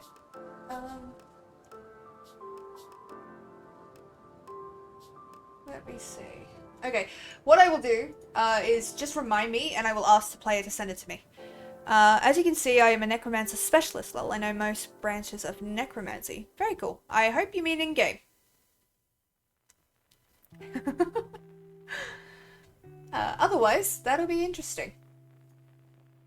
That would be very interesting indeed. Also, I'm noticing... There we go. It's like I've got a cut right here, and I don't know why. In-game? Sure, let's go with that. Yeah. Legally speaking, in-game. Alright. Let's go find somebody to raid, because my brain hurts.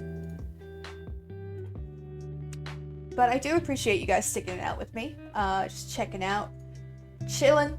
All that jazz. Hey, Crazy, are you still here? Or are you gonna go, are you gonna be streaming? Because I'll come raid you. No, you're not here. Okay. Dang it. Okay, well, do you guys want to go see a Final Fantasy player? Or do you want to see somebody else?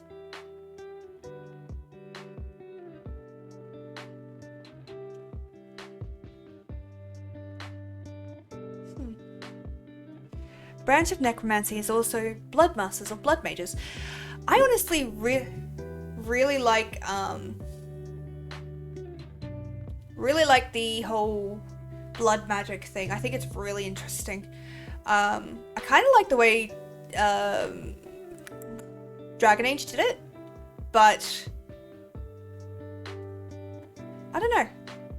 I would prefer if they didn't go crazy. Rage Sarah Jane, she has the same vibe as you.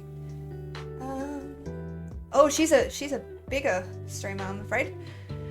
Alright, let me quickly cut the desktop audio because otherwise it will play the stream.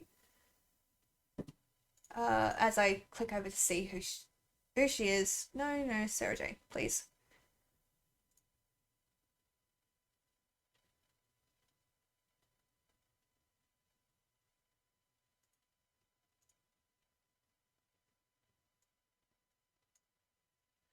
And she actually can play FF? Fucking rude, man. Alright, yeah. Let's go raid them. My thing keeps cutting out though, so we'll have to do it through this. Alright. Dragon goes crazy in a lot of classes. Lol, it's basically D&D on crap. Yeah. Almost got wiped again, but got into a chain attack just in time to interrupt the TKO and heal up. Very cool. Okay. Let us go ahead and raid Sarah Jane.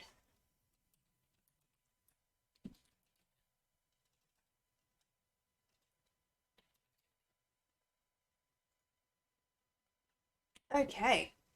So, thank you guys so much for watching. I really appreciate you guys sticking it out with me. I know this was not what you wanted to do when you got here. Trust me, I wanted to be playing Final Fantasy as well, but life hates me. So let's go give some love to Sarah Jane. Let her know that I do play Final Fantasy. I'm just having a bad run of luck with the new OBS updates. So yeah, please make sure that you've drunk water, taken your meds, don't let the demon that you summoned to piss off your neighbors, and I will see you all next week. Let me quickly start off our raid, and thank you guys so much for watching. Bye! As soon as it goes.